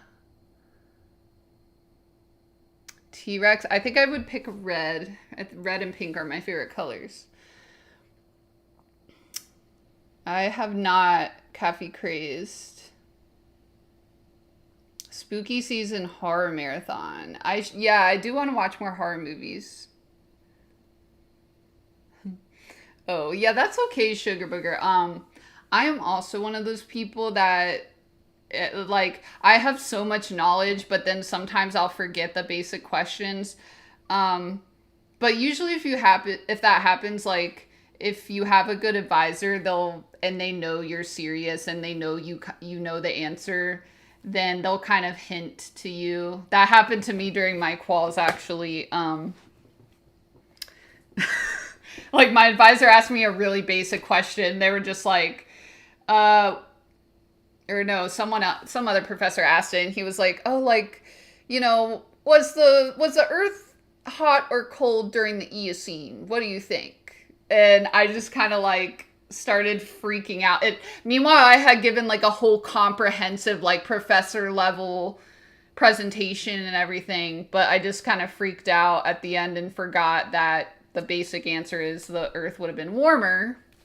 So my advisor was kind of like, hey, you know this, and kind of gave me a hint, and I was like, yeah. So, and I passed, of course, because, like, even if you miss little things, people can tell from your overall, like, research and everything you accomplished during your PhD, like, how serious you are. So it's not like, usually people aren't trying to fail you, but that is why it's important to like pick someone who wants to work with you, who works on things you want to work on. And like I would definitely not just join a PhD program without talking to the person. Like when I was applying for PhD programs, like I would email people I want to work with directly. Then I would Zoom with them, see if like our research is compatible, see what the vibe is.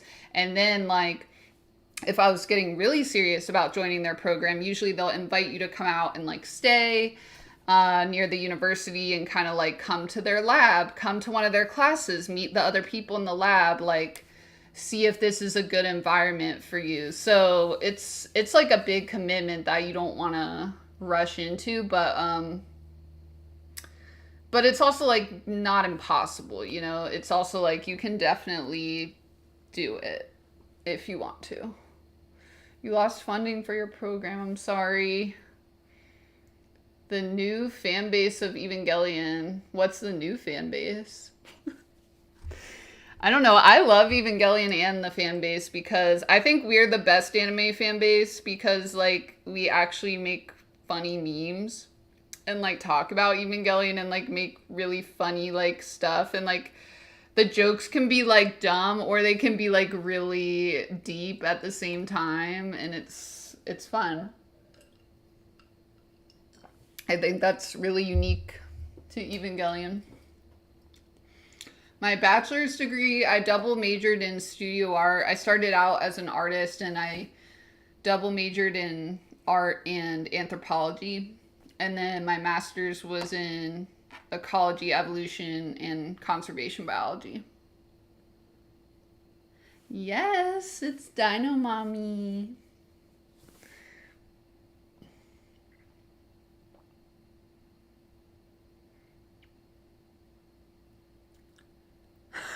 A red Masato cosplay. Okay, I do have a green screen now that I can use, and I built my whiteboard. Oh, what is the skull under the plushies? This is a pronghorn, and then this is Velociraptor. But I will show you guys, I did get, hold on, I gotta make room to wheel this big boy.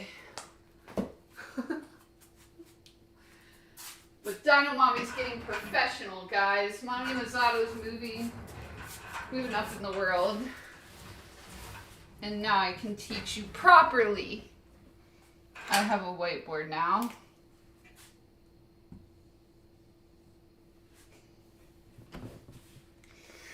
So now we're able to draw big evolutionary trees on here, which will be fun. This brings me back to my PhD days.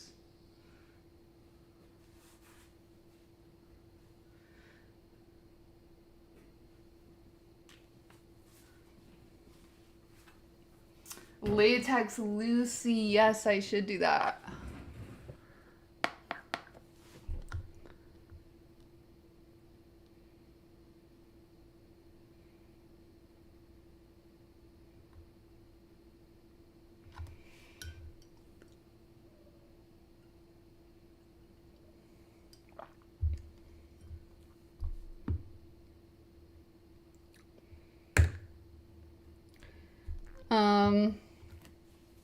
Yeah, I think follow your dreams if you want to, get a PhD in paleontology. It's never too late to go back.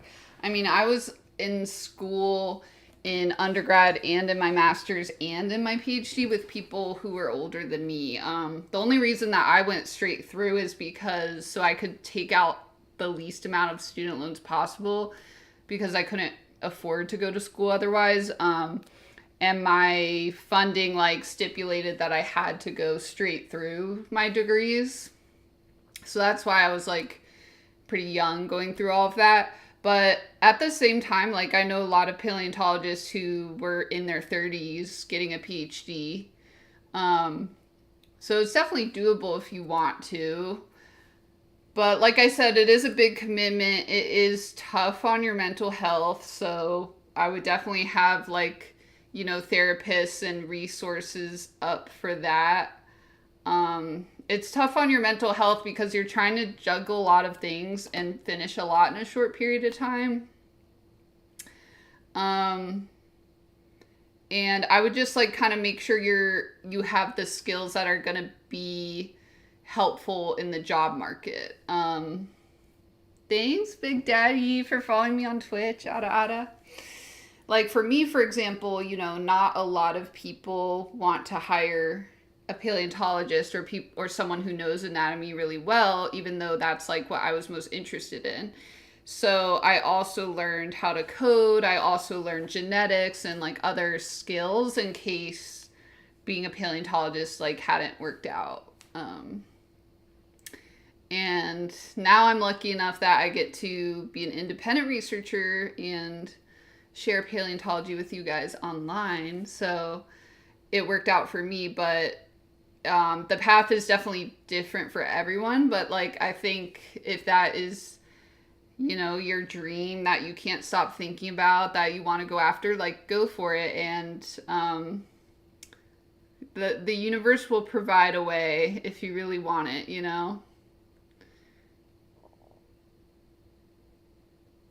Oh, thank you. The first purge. Yes, we will have more dino videos. We have more coming soon. I recorded a bunch for you guys. But yeah, anyway, I'm excited to use this whiteboard in future videos. Dino Mommy's gonna teach you.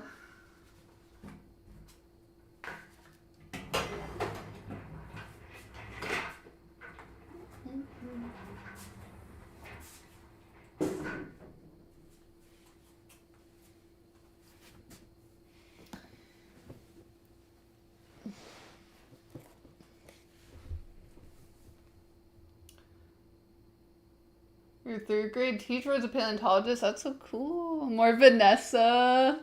Oh yeah, when is FNAF 2 coming out? Do I watch Kamen Rider? No. You're going to Mexico November? That's cool. Oh yeah, explain something using the whiteboard. What can I explain? Zydrin, thank you for following me on Twitch. Ada. All I can think of explaining on the whiteboard is evolution, but then I would have to teach how to do trees, and we need to get our YouTube video up so I can reference it.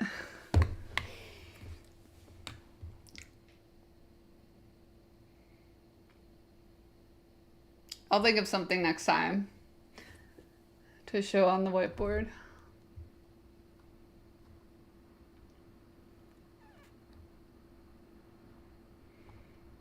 Any favorite crank paleo theories?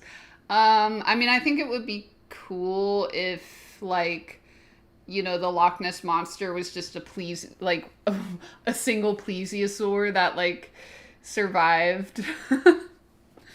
But, like, it wouldn't really make sense because you would have to have multiple of them so they could keep surviving long enough past the KPG. But yeah, sadly, Loch Ness Monster plesiosaur is not alive. The Tully monster, I don't know too much about that one. Favorite carnivore, velociraptor.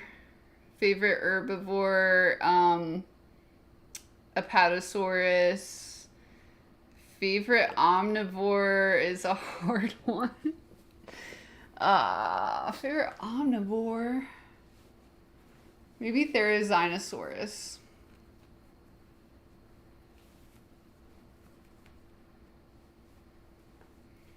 Yeah. Oh, yeah. Of course, I don't like when people are like snobby in fandoms.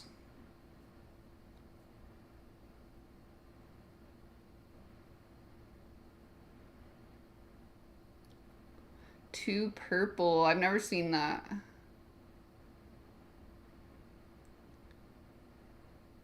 Kamen Rider. Okay, I'll have to look it up.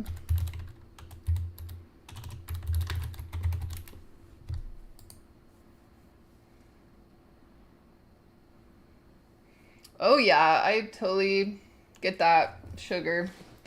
I mean, it's okay. So like what you're experiencing, I mean, I don't want to speak for you obviously, but I know a lot of like students experience this, like I know I did, and it's called imposter syndrome. So if you look up imposter syndrome, there's like a lot of material about that can be helpful. It's like a term that people started throwing around like 2014 when I was going to grad school. Basically, it's kind of like you feel insecure being in school or being at a more serious setting, like, and you might feel like, oh, I'm not supposed to be here. I'm not smart enough. I'll never be good enough. This is really hard. Like, or, you know, oh, like my family's first generation or something, like, or, you know, I could barely afford to be here. Like, I don't belong here. And like for me, like I grew up poor and but you know, I went to some pretty intense like universities, some of which were like Ivy League. And so I did experience like imposter syndrome for a bit, for quite a while. But the thing is, like, no matter how insecure I felt, I just knew like, okay, I want to do this so bad. Like I want to study dinosaurs so bad, and I know I can do it if I just keep trying. And at first it was really hard. Like when I was getting my master's, I really thought about quitting a lot, because it was so much new information, and I was coming from being like an art and anthro major, which is like not very heavy on the math side of science. So like the math was a lot for me. But I was like, no, I earned my place to be here just like everyone else. And like, who cares if my family's poor and I had to pay to come here, or like whatever, you know, I'm still as smart and I can still do this. Like, so I kept persisting even when I was really insecure. And over time, like, even though I was still insecure sometimes, it's like over time I got more confidence in myself to know that like I had the ability to kind of learn whatever I wanted to do if I put enough time and effort into it, you know? So always keep that in mind. Like, some things are really hard to learn and figure out, but like usually there's always a way around it. And like whether it's like putting more time into it to study it, or going to see like the free like university tutors at the library, or like collaborating with your friends on it, or like talking to your professor about it, like usually, or like going on YouTube, like nowadays there's a ton of stuff like that, but usually there's always a way that you can like figure it out. So yeah, I would just encourage you guys, like, even if you feel insecure, don't let those negative feelings dictate your choices. You know, like if you want to quit your major and you're like, I hate this, like I don't care how I feel about it, I just like don't want to do it for a living, like that's totally like fine. Like then go ahead and switch majors or quit or whatever, but like I would say like don't quit just because you don't think you're good enough, you know, like because that's not true.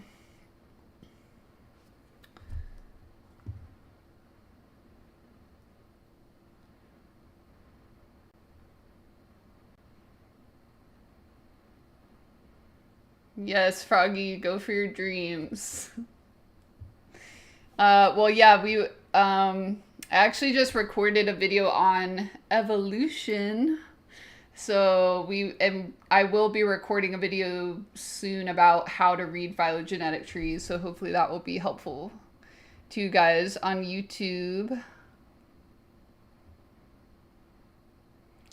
Zydrin, thanks for following me on Twitch. Ada Ada. Sorry, I don't know if I thanked you already. Thanks for coming, Shane Dragon.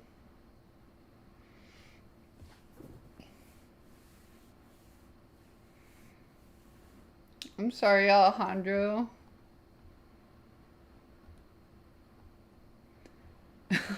Where Archaeopteryx fits.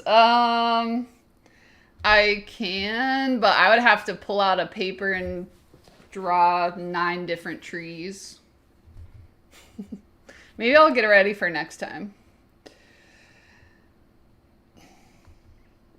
Well, Alejandro, if you want to be a filmmaker, I mean, if you have an iPhone or like any phone now, you can make films off iPhone without classes and just looking up stuff on YouTube.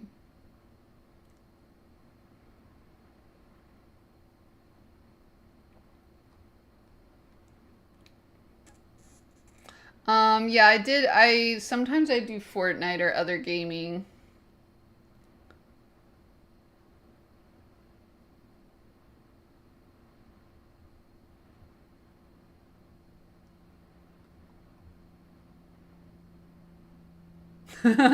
That's good. That's a good instinct to have, Simon.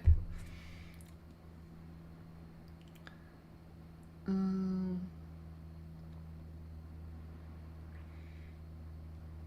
oh, I see. Sugar. Well, oh, Magnum Dom, thank you for subscribing on Twitch. Ada Ada.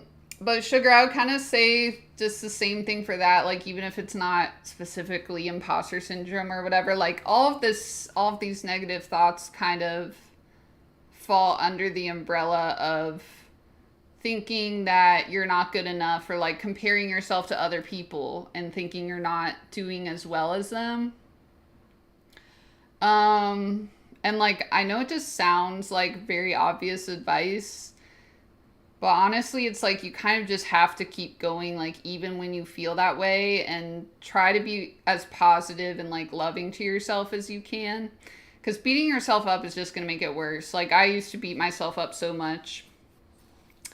And that's kind of how I got through my PhD, is I was always like, oh, I'm competing, because paleontology is very competitive. So I was always like, oh, I'm not getting as many papers out as this person, and like, blah, blah, blah. And it's like, yes, I accomplished a lot that way, but it was really bad for my mental health. And like, now the way I do work is different, where I kind of focus on like my own journey, and it actually helps me like work a lot better and more quickly, because like I'm not wasting all this energy beating myself up, you know, or like comparing myself to other people. And I'm kind of following my instinct of what I want to do. And I know that's really hard as a young person. Like I say this from experience, but like if I could go back in time and give my younger self advice, that's like when I was in undergrad, that's what I would say, because I was a very ambitious undergrad, like you are, and I was always like, oh, I need to be doing this and that. But everyone's journey is different, and like, you know, other people might look like they're having a better journey than you, but as time goes by, at least in my experience, usually you'll discover like that you don't want that person's journey, or, you know, what they were so applauded for one day turns out to be the thing that is their downfall, like 10 years later. Like, for example, I know a lot of people that went into computer coding, like in 2015, and everyone was like, oh, you're stupid, told me like, you're stupid for looking at bones and anatomy, and no one's going to want a paleontologist. Like, you should have been a computer coder because the future is computers and coding. And guess what? AI took all of their jobs. So all of those people are unemployed. They have no other skills. And basically they went to grad school for, you know, nothing. And here I am using my paleontology degree to do research and tell dino facts on the internet. So you just like never really know, especially in today's world, like how the future is going to change. But what you can know is like what you want to follow in your heart, as cheesy as that is. Like, what brings you joy? What are your values? What do you want to, what job do you want to have? Like, if money wasn't an option, what job would you have? I don't know. I think like basing your life on that stuff, on your internal kind of compass as much as you can, is just going to be more rewarding. Like, at least that's what I've found in my experience. Because if you build your whole life around something that's external to you, if it collapses, like, then where are you at? Then you have to start over. Not that starting over is bad, but like, yeah. So it's just like, all that's to say, like, I know it's hard, but like, it's good to compare yourself to people in the sense of like, maybe if you're envious of someone, you can be like, hey, I want that thing. How can I get that thing for myself? You know, that's a useful thing to notice. But I think if you're over comparing yourself and being hard on yourself and being negative to yourself and like ruminating on that negativity, like that's not going to be helpful for you. Fuck, I had something else I was going to say. Now I forgot. But I guess that was a lot of advice. Oh, thank you, Big Daddy. Yeah, exactly. It doesn't matter how long it takes to get there. Yeah, and sometimes, like, yeah, like Froggy said, sometimes it will feel terrible. Like, a lot of getting my degrees felt terrible because, like I said, it's very stressful and you're very overloaded. But I was glad that I stuck it out and got my degree because it let me do the research I love, and it lets me now be, like, a paleontologist on the internet, which is really cool. And it lets me, you know, do research at any museum I want and lead expeditions in the field.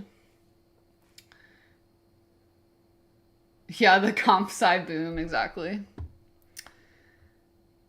What do I use? What do you mean?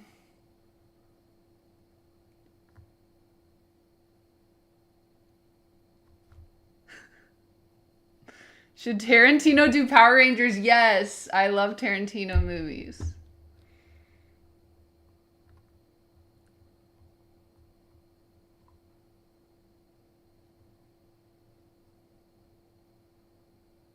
Yeah, I love Kakaguri.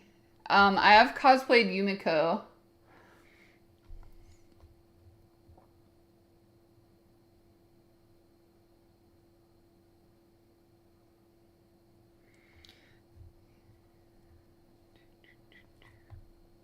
Yes, I'm still live.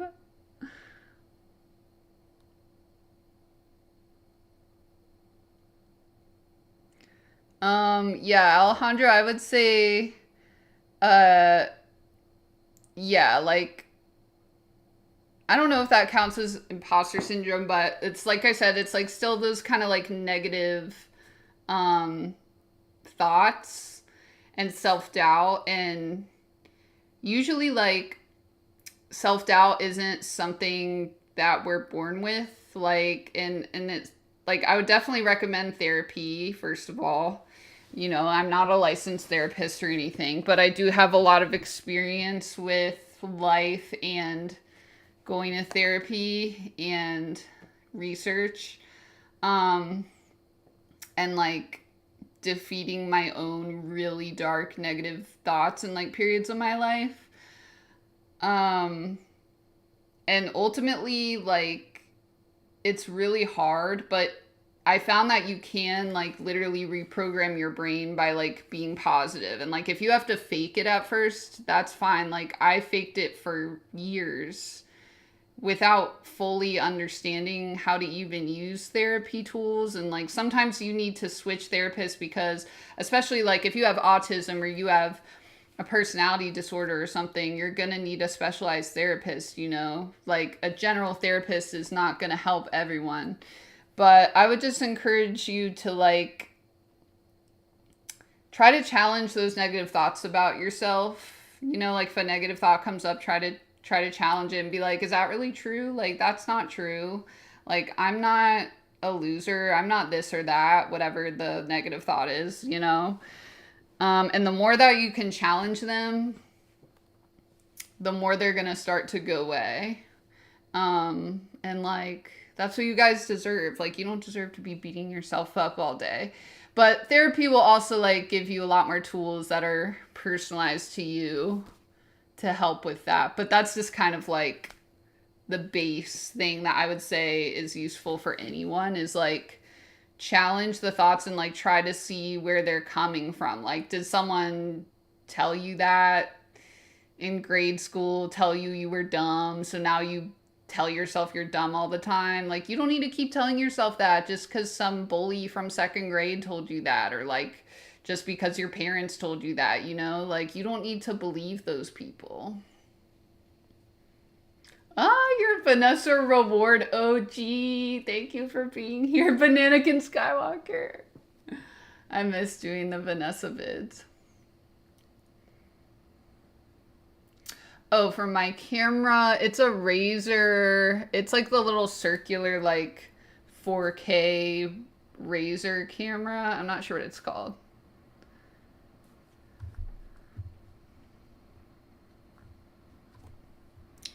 Um,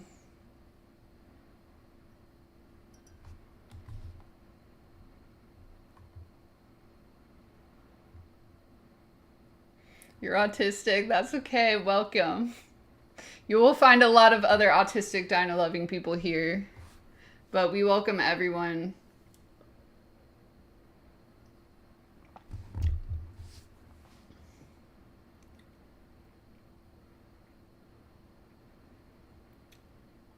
Thanks. I'm glad I could help you guys. I try my best. But yeah, and like, and it's also like, it's okay to admire people, you know, and look up to them. Like, I still have people I admire and look up to and learn from all the time. I think learning, I think just being willing to learn throughout your whole life and not just be like, oh, when I'm in school, I'll learn.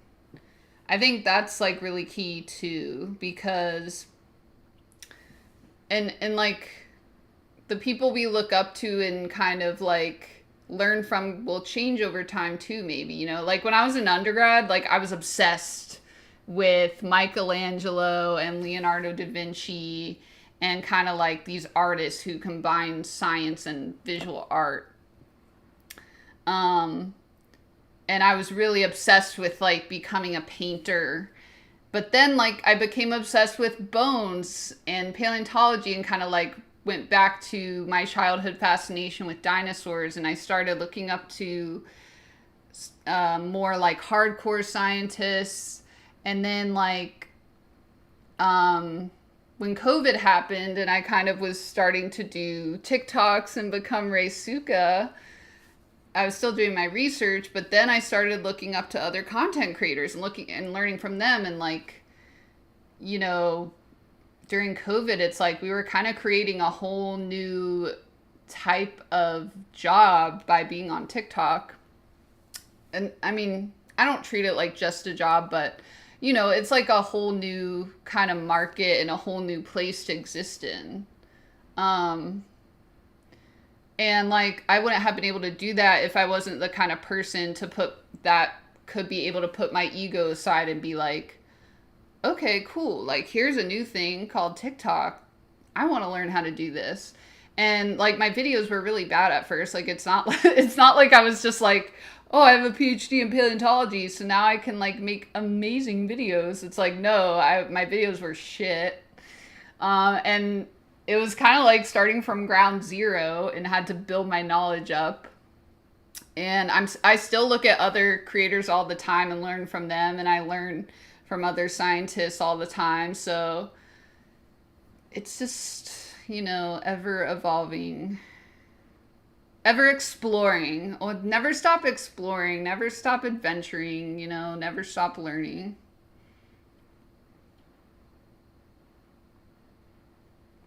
You're artistic? I love that. Me too.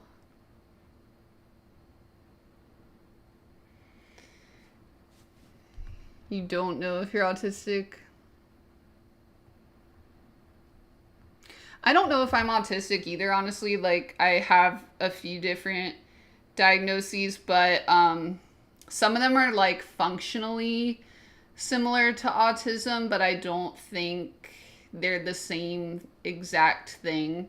Um, but sometimes it doesn't matter so much the label. I mean, sometimes it does, but sometimes it's like a lot of different things can functionally create the same effect. Like if you're ADHD and have PTSD, sometimes you might have the same like issues that an autistic person does, you know? So like I said, that's why you really need to like, you know, see different therapists. And I know it's hard because mental health is really expensive, but it is really, really worth it.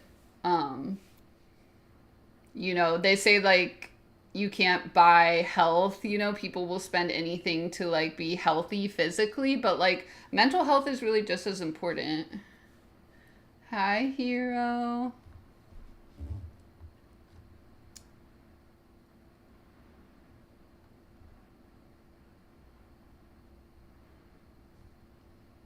Yes, you deserve love. All of you deserve love. We all deserve love. And I think it's really weird that a lot of us are raised to believe that we don't deserve love, but like I was bullied a lot by my own family, by people at school. Like I didn't really have friends for most of my life. And I was bullied like in grad school too, like and after grad school. And I kind of only started making friends when I became a cosplayer, and I found some people that are like my true friends who like really love me for me, you know. Um, so I guess just like remember that you deserve love no matter what anyone says.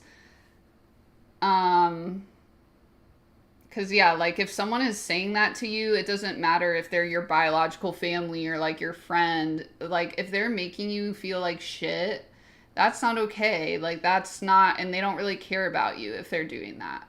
Um, and just know that like if you let those people go, kind of distance yourself from them, there are always more people out there who are gonna love you for who you are and gonna like cherish every little thing about you. Like even the things that you think are the weirdest and most shameful or like creepy or whatever, it's like, no, there are people out there who are gonna love you for you. Like I used to get so bullied for liking anime, for example. Um, like in middle school, people like hated that I drew Pokemon, and they were like, Pokemon girl, Pokemon girl. Just so stupid.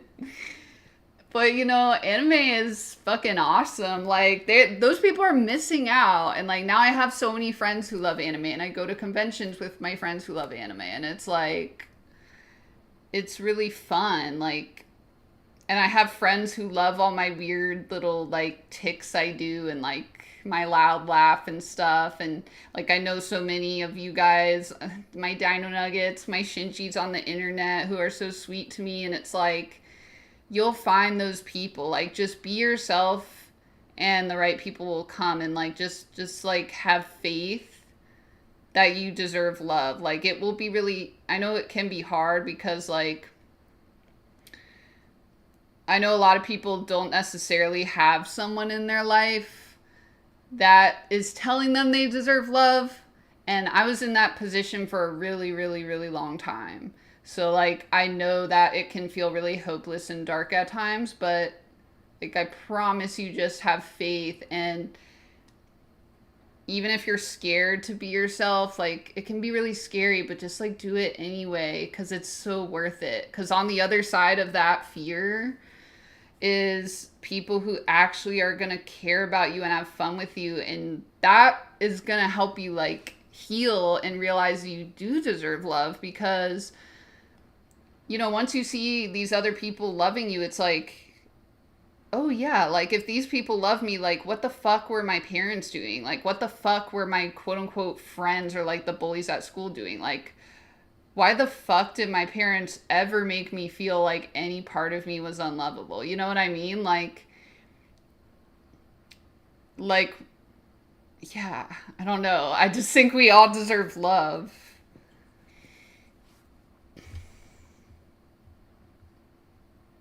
Voice6, thank you for following me on Twitch. Ada. Thanks for coming back, AJ. Oh, Stanley Kubrick, yes, so good. Jurassic Lion, thank you for coming.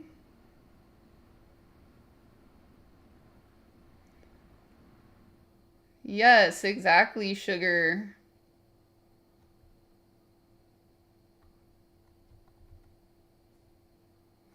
Favorite dinosaur cryptid? I don't even know dinosaur cryptids. I guess it does Nessie count?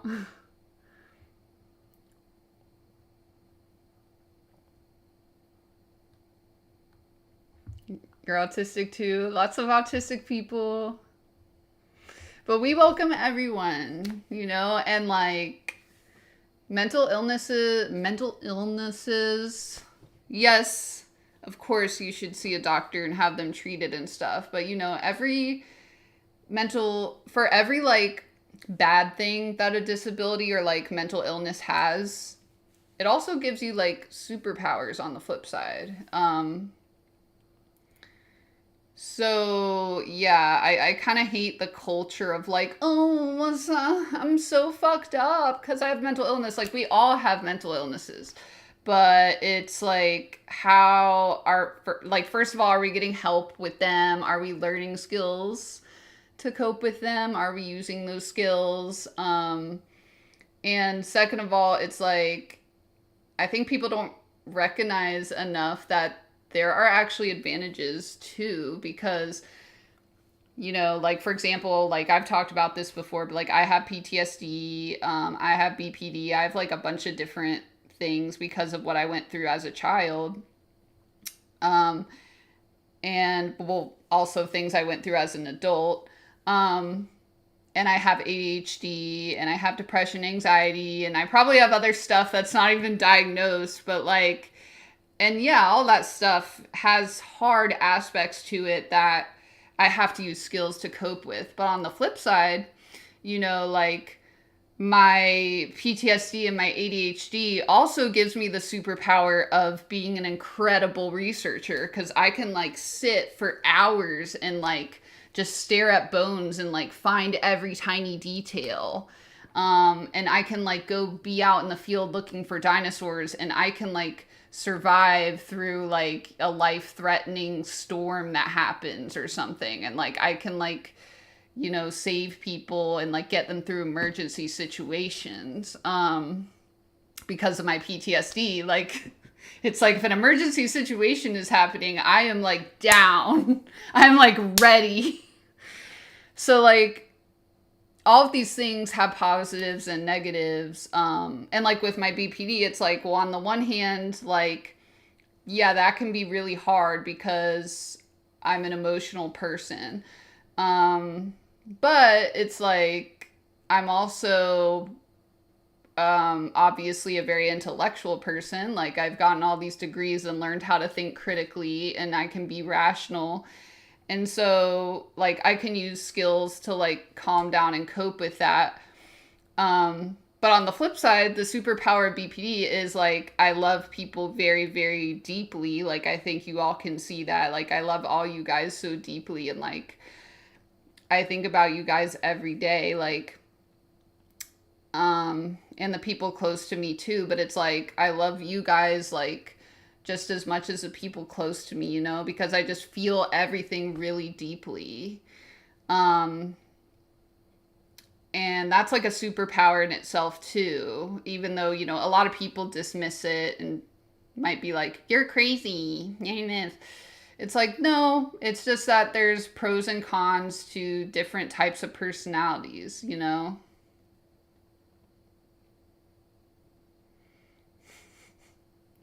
I almost cried because I was thinking about how much I love you guys.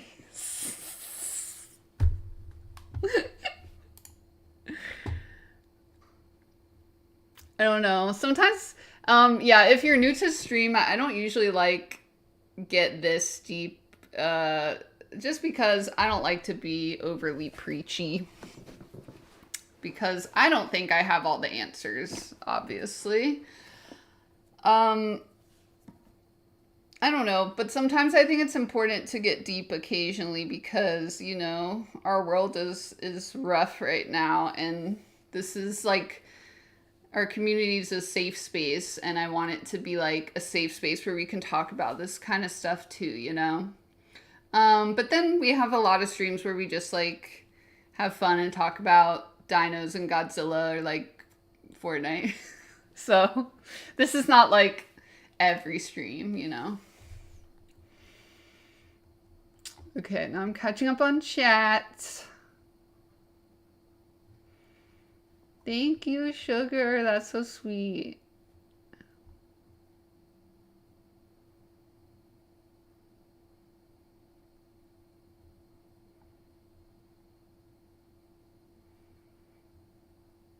Yeah, it is hard to make new friends.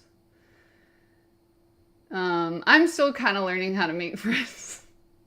Because, yeah, my instinct is also not to talk to people. But, like I said, it's just good to put yourself out there. That's the only way to do it.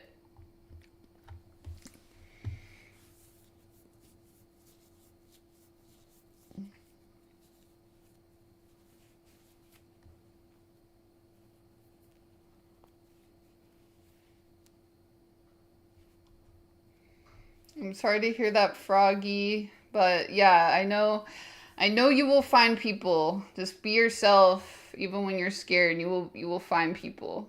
And you don't have to do it all at once, like me becoming Reisuka was like a journey of finding myself, and like I'm still finding myself. Like we all kind of like every day we're changing, like when I first started Reisuka, I didn't really like cosplay anime at all. Like I just did Star Wars stuff, and I still hid a lot of aspects of myself just because I wasn't really comfortable or like with who I was, and I wanted to fit in more.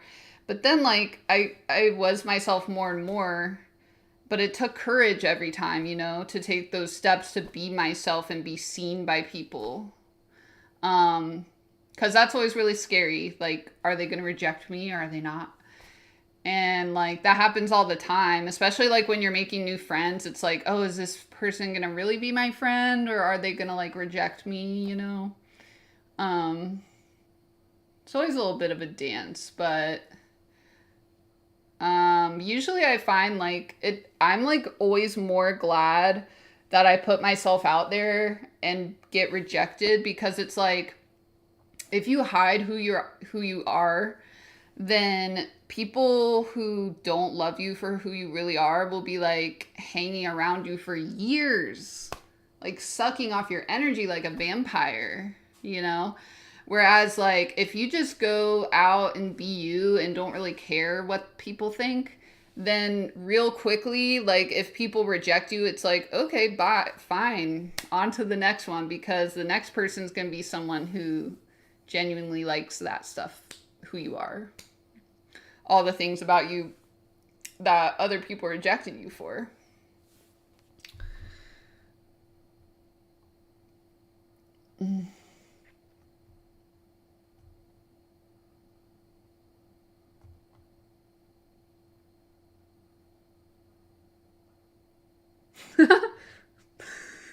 Yeah, that's basically what I did, Voice X.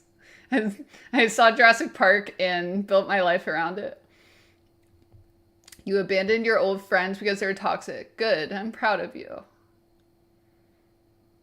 Oh yeah, okay, neurodivergence. That's the word I was looking for. I'm sorry. I did not mean to say that. Um, but yeah, yeah, neurodivergence is the better word. I'm sorry. We did not grow up with that word here in the United States. It's like a very new word, but yeah, I think that is a better label. Or neurospicy, I like. We're neurospicy, dino lovers. Yeah.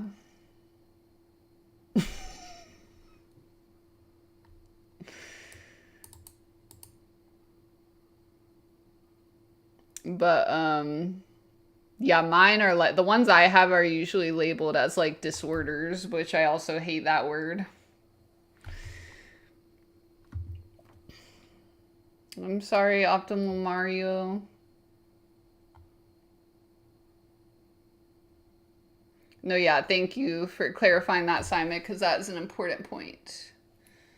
I grew up in the 90s, so like I did not get any of my diagnoses until like the past 3 to 4 years of my life. Because as a 90s kid, they would like test for neurospiciness and disabilities, and but it was kind of like either you were like you like very obviously needed help or it was like you were fine, and there was kind of no in between. So I like just recently kind of got the help I needed, so it's never too late, guys, but I hope you guys can get it earlier than I did because it would have like helped me a lot.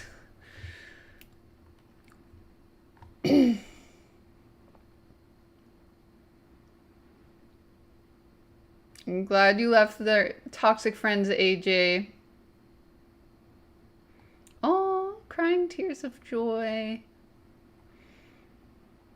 Good. I'm glad you are safe to cry because everyone should feel like they're allowed to cry, you know? It feels good. I hate crying because like I'm always embarrassed of it, but then like when I cry I feel better. And like yeah, cuz I grew up with like my parents were always like, don't cry, don't cry, wash your face. Wash your tears off. That was 90s parenting. It was like go home, take care of your siblings, clean the house by yourself when you're like 7 years old, and don't you dare cry. But now I've learned it's okay to cry, so I cry more now. And it feels good.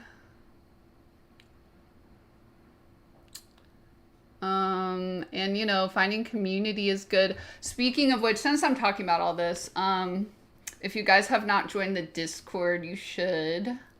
Well, if you want to. I'm not gonna force anyone, obviously, but it's called Reisuka's Raptors. The link to it, all my links are on Twitch and Instagram. And yeah, the Discord is really fun. It's kind of like of course I think of all my platforms as like our community. But the Discord is where like we have like more kind of one-on-one conversations and stuff, and we have watch parties and like, or you know what I mean, like more like person-to-person conversations. So it's not just comments, it's like we have like conversations in a bunch of different channels, whatever. You guys know how Discord works. But you know what I mean. And we have watch parties. We're gonna have a Black Lagoon watch party continuing soon. And I'm thinking about having some like dino parties where we can talk about dinos.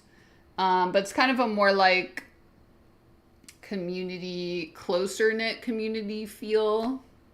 And we have mental health resources and like spaces where you can vent and stuff on there too. Thank you, Froggy. That means a lot. It means a lot when you guys say that stuff to me.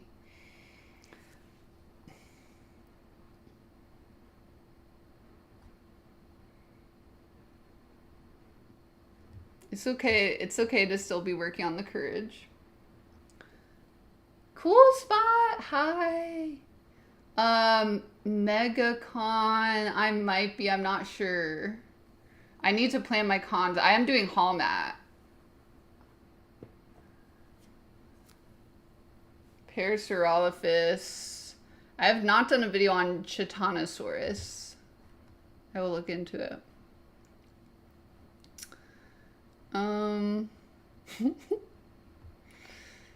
Yeah, Alejandro, maybe you should look into some different places, you know, go where it's interesting to you. Hi, Paxton. Turning the music up louder, same. Loud music in the car.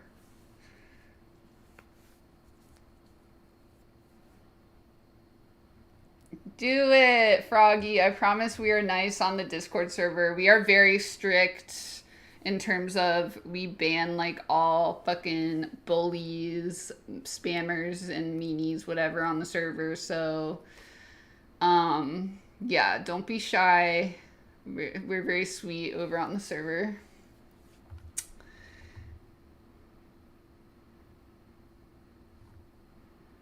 We don't bite.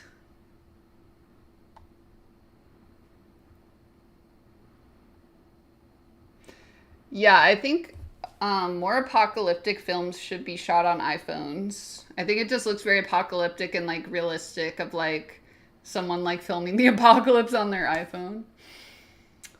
Favorite hadrosaur? I like Saurolophus a lot because that's what Ducky's based on. Yeah, I was thinking about NYCC, but I think I'm not going to probably because I have a lot of commitments in October, but we will see, but probably not. Oh, new Pachycephalosaur. I did not see that.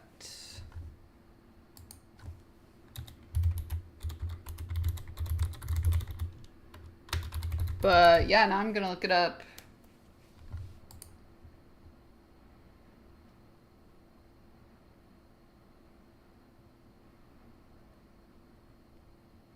No worries. Quantosaurus Rex? No. Well, I know there's a lot of T-Rexes with weird names, or Tyrannosaurs with weird names. Oh, the Quantum Ranger. Oh yeah, okay. I thought you meant like a real, like a fossil. But yes, I've heard of that Quantosaurus Rex. But you never know. Sometimes people name dinosaurs after pop culture, you know, or there's a lot of tyrannosaurs that are named after like Buddhist gods. Yes, Ducky. Yep, yep, yep. I love how she says that. We should do a Land Before Time watch party in the Discord. I'm gonna like cry though.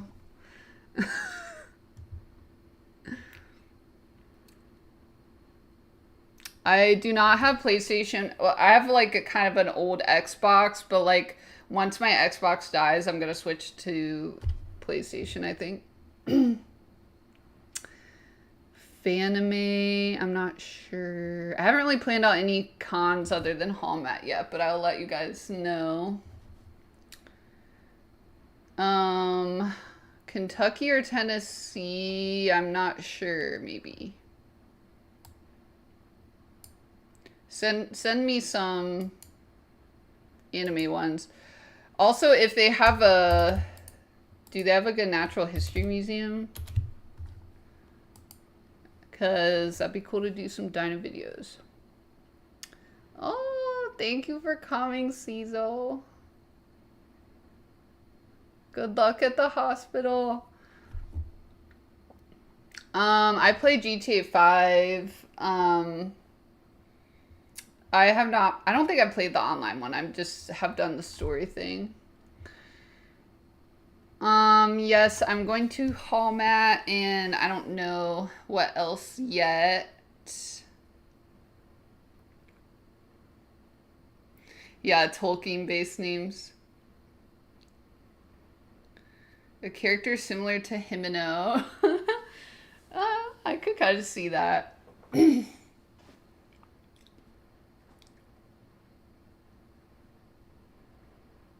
Yes, Land Before Time watch party. Black, yeah, it's like the craziest watch party setup ever. It's like Evangelion, Black Lagoon, and then Land Before Time.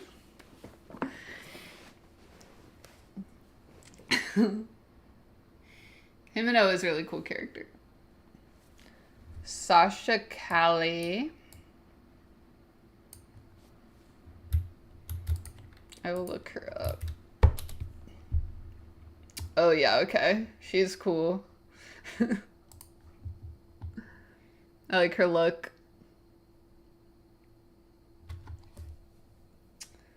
Okay, yeah, I will have time. Hi, Mina. We have the sound reconstructed for Parasaurolophus, but yeah, other than that, we think that it was kind of a browser, like an aquatic browser. So kind of like, if you think of like dabbling ducks, you know, they eat like aquatic plants. That's kind of what we think Parasaurolophus would have eaten. Hi, Black Chameleon.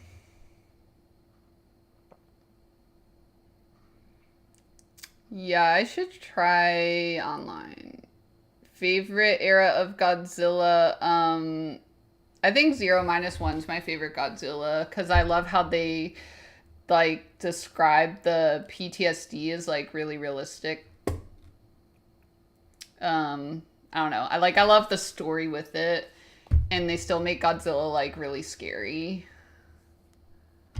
But it's hard. I mean, like, Godzilla's just like cool in anything.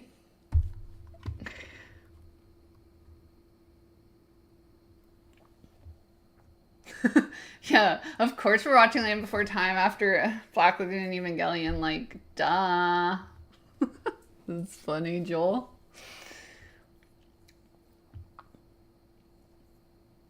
Yeah.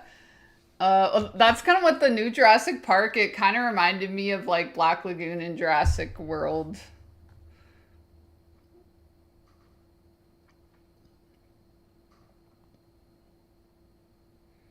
Oh yeah, I haven't seen Demon Slayer movie.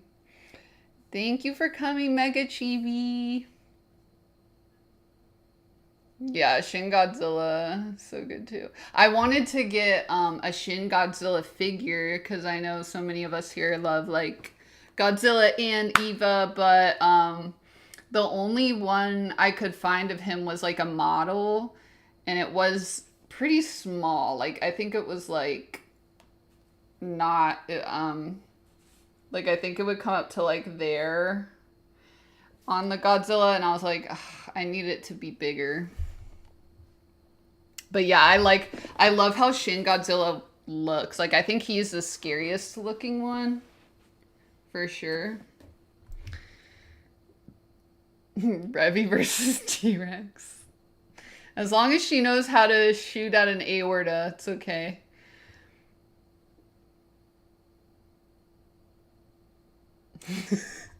Yeah, Ghost Noodles, please check out my short videos or go to YouTube. There are long form videos about whether Godzilla is a dinosaur that are super long that we actually like just posted it. Simek edits it and does the wonderful editing, and helps with research and stuff. So yeah, definitely check those out. We work really hard on them.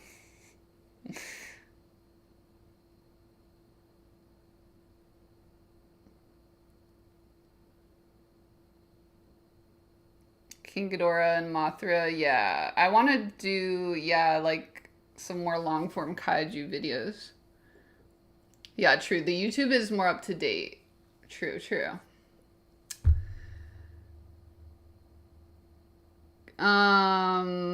I have not seen, yeah, I need to watch Mechagodzilla, but I almost bought a Mechagodzilla because I kind of like how he looks like an Eva.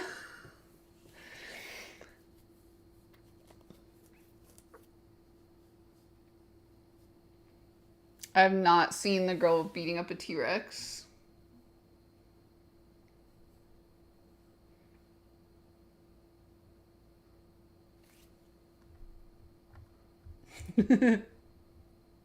Thank you, Simek.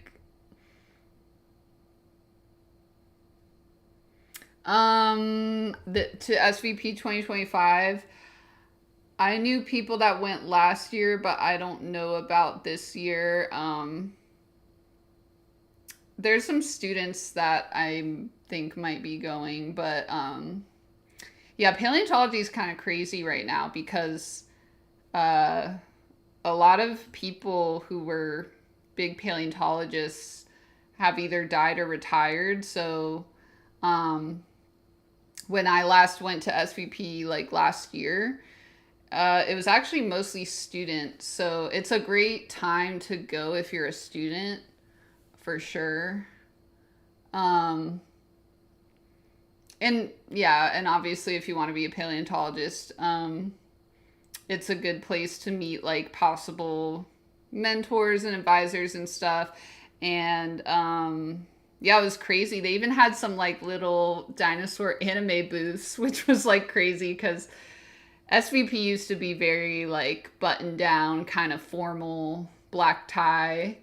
And now it's kind of having more of the con feel to it. So definitely do it. It is pretty expensive if you're not a student, though. So just be aware of that.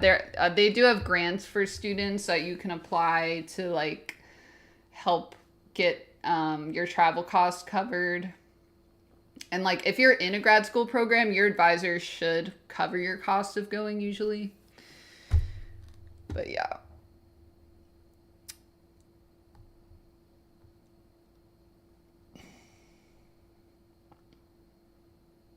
OG Evangelion. I need to watch it. Oh yeah, no, I definitely want to get through all of it for sure.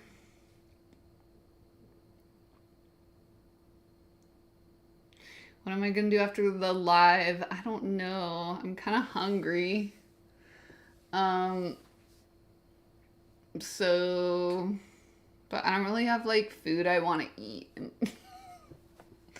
I have like yogurt, which bleh, I don't want it. I don't want healthy food. And maybe I'll have like toast. But then, yeah. I don't know what else I'm gonna do. Maybe I will. I bought a bunch of models, like plastic models, like, oh, they're not next to me. Anyway, but I have a bunch of plastic models I also bought in LA, like some little mecha things, and like I have like a Godzilla model I'm building that's like, actually maybe I should stream with it next time, but it's Asuka's Ava unit like combined with Godzilla, so it's like red and orange. So I might do that. A zombie impression. Why? Okay, I will assign it. What flavor yogurt? It's like the drinkable blueberry.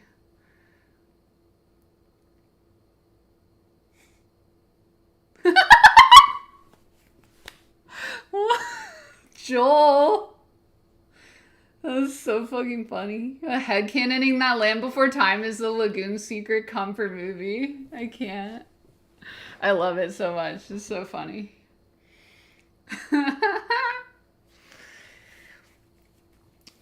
But yeah. Okay.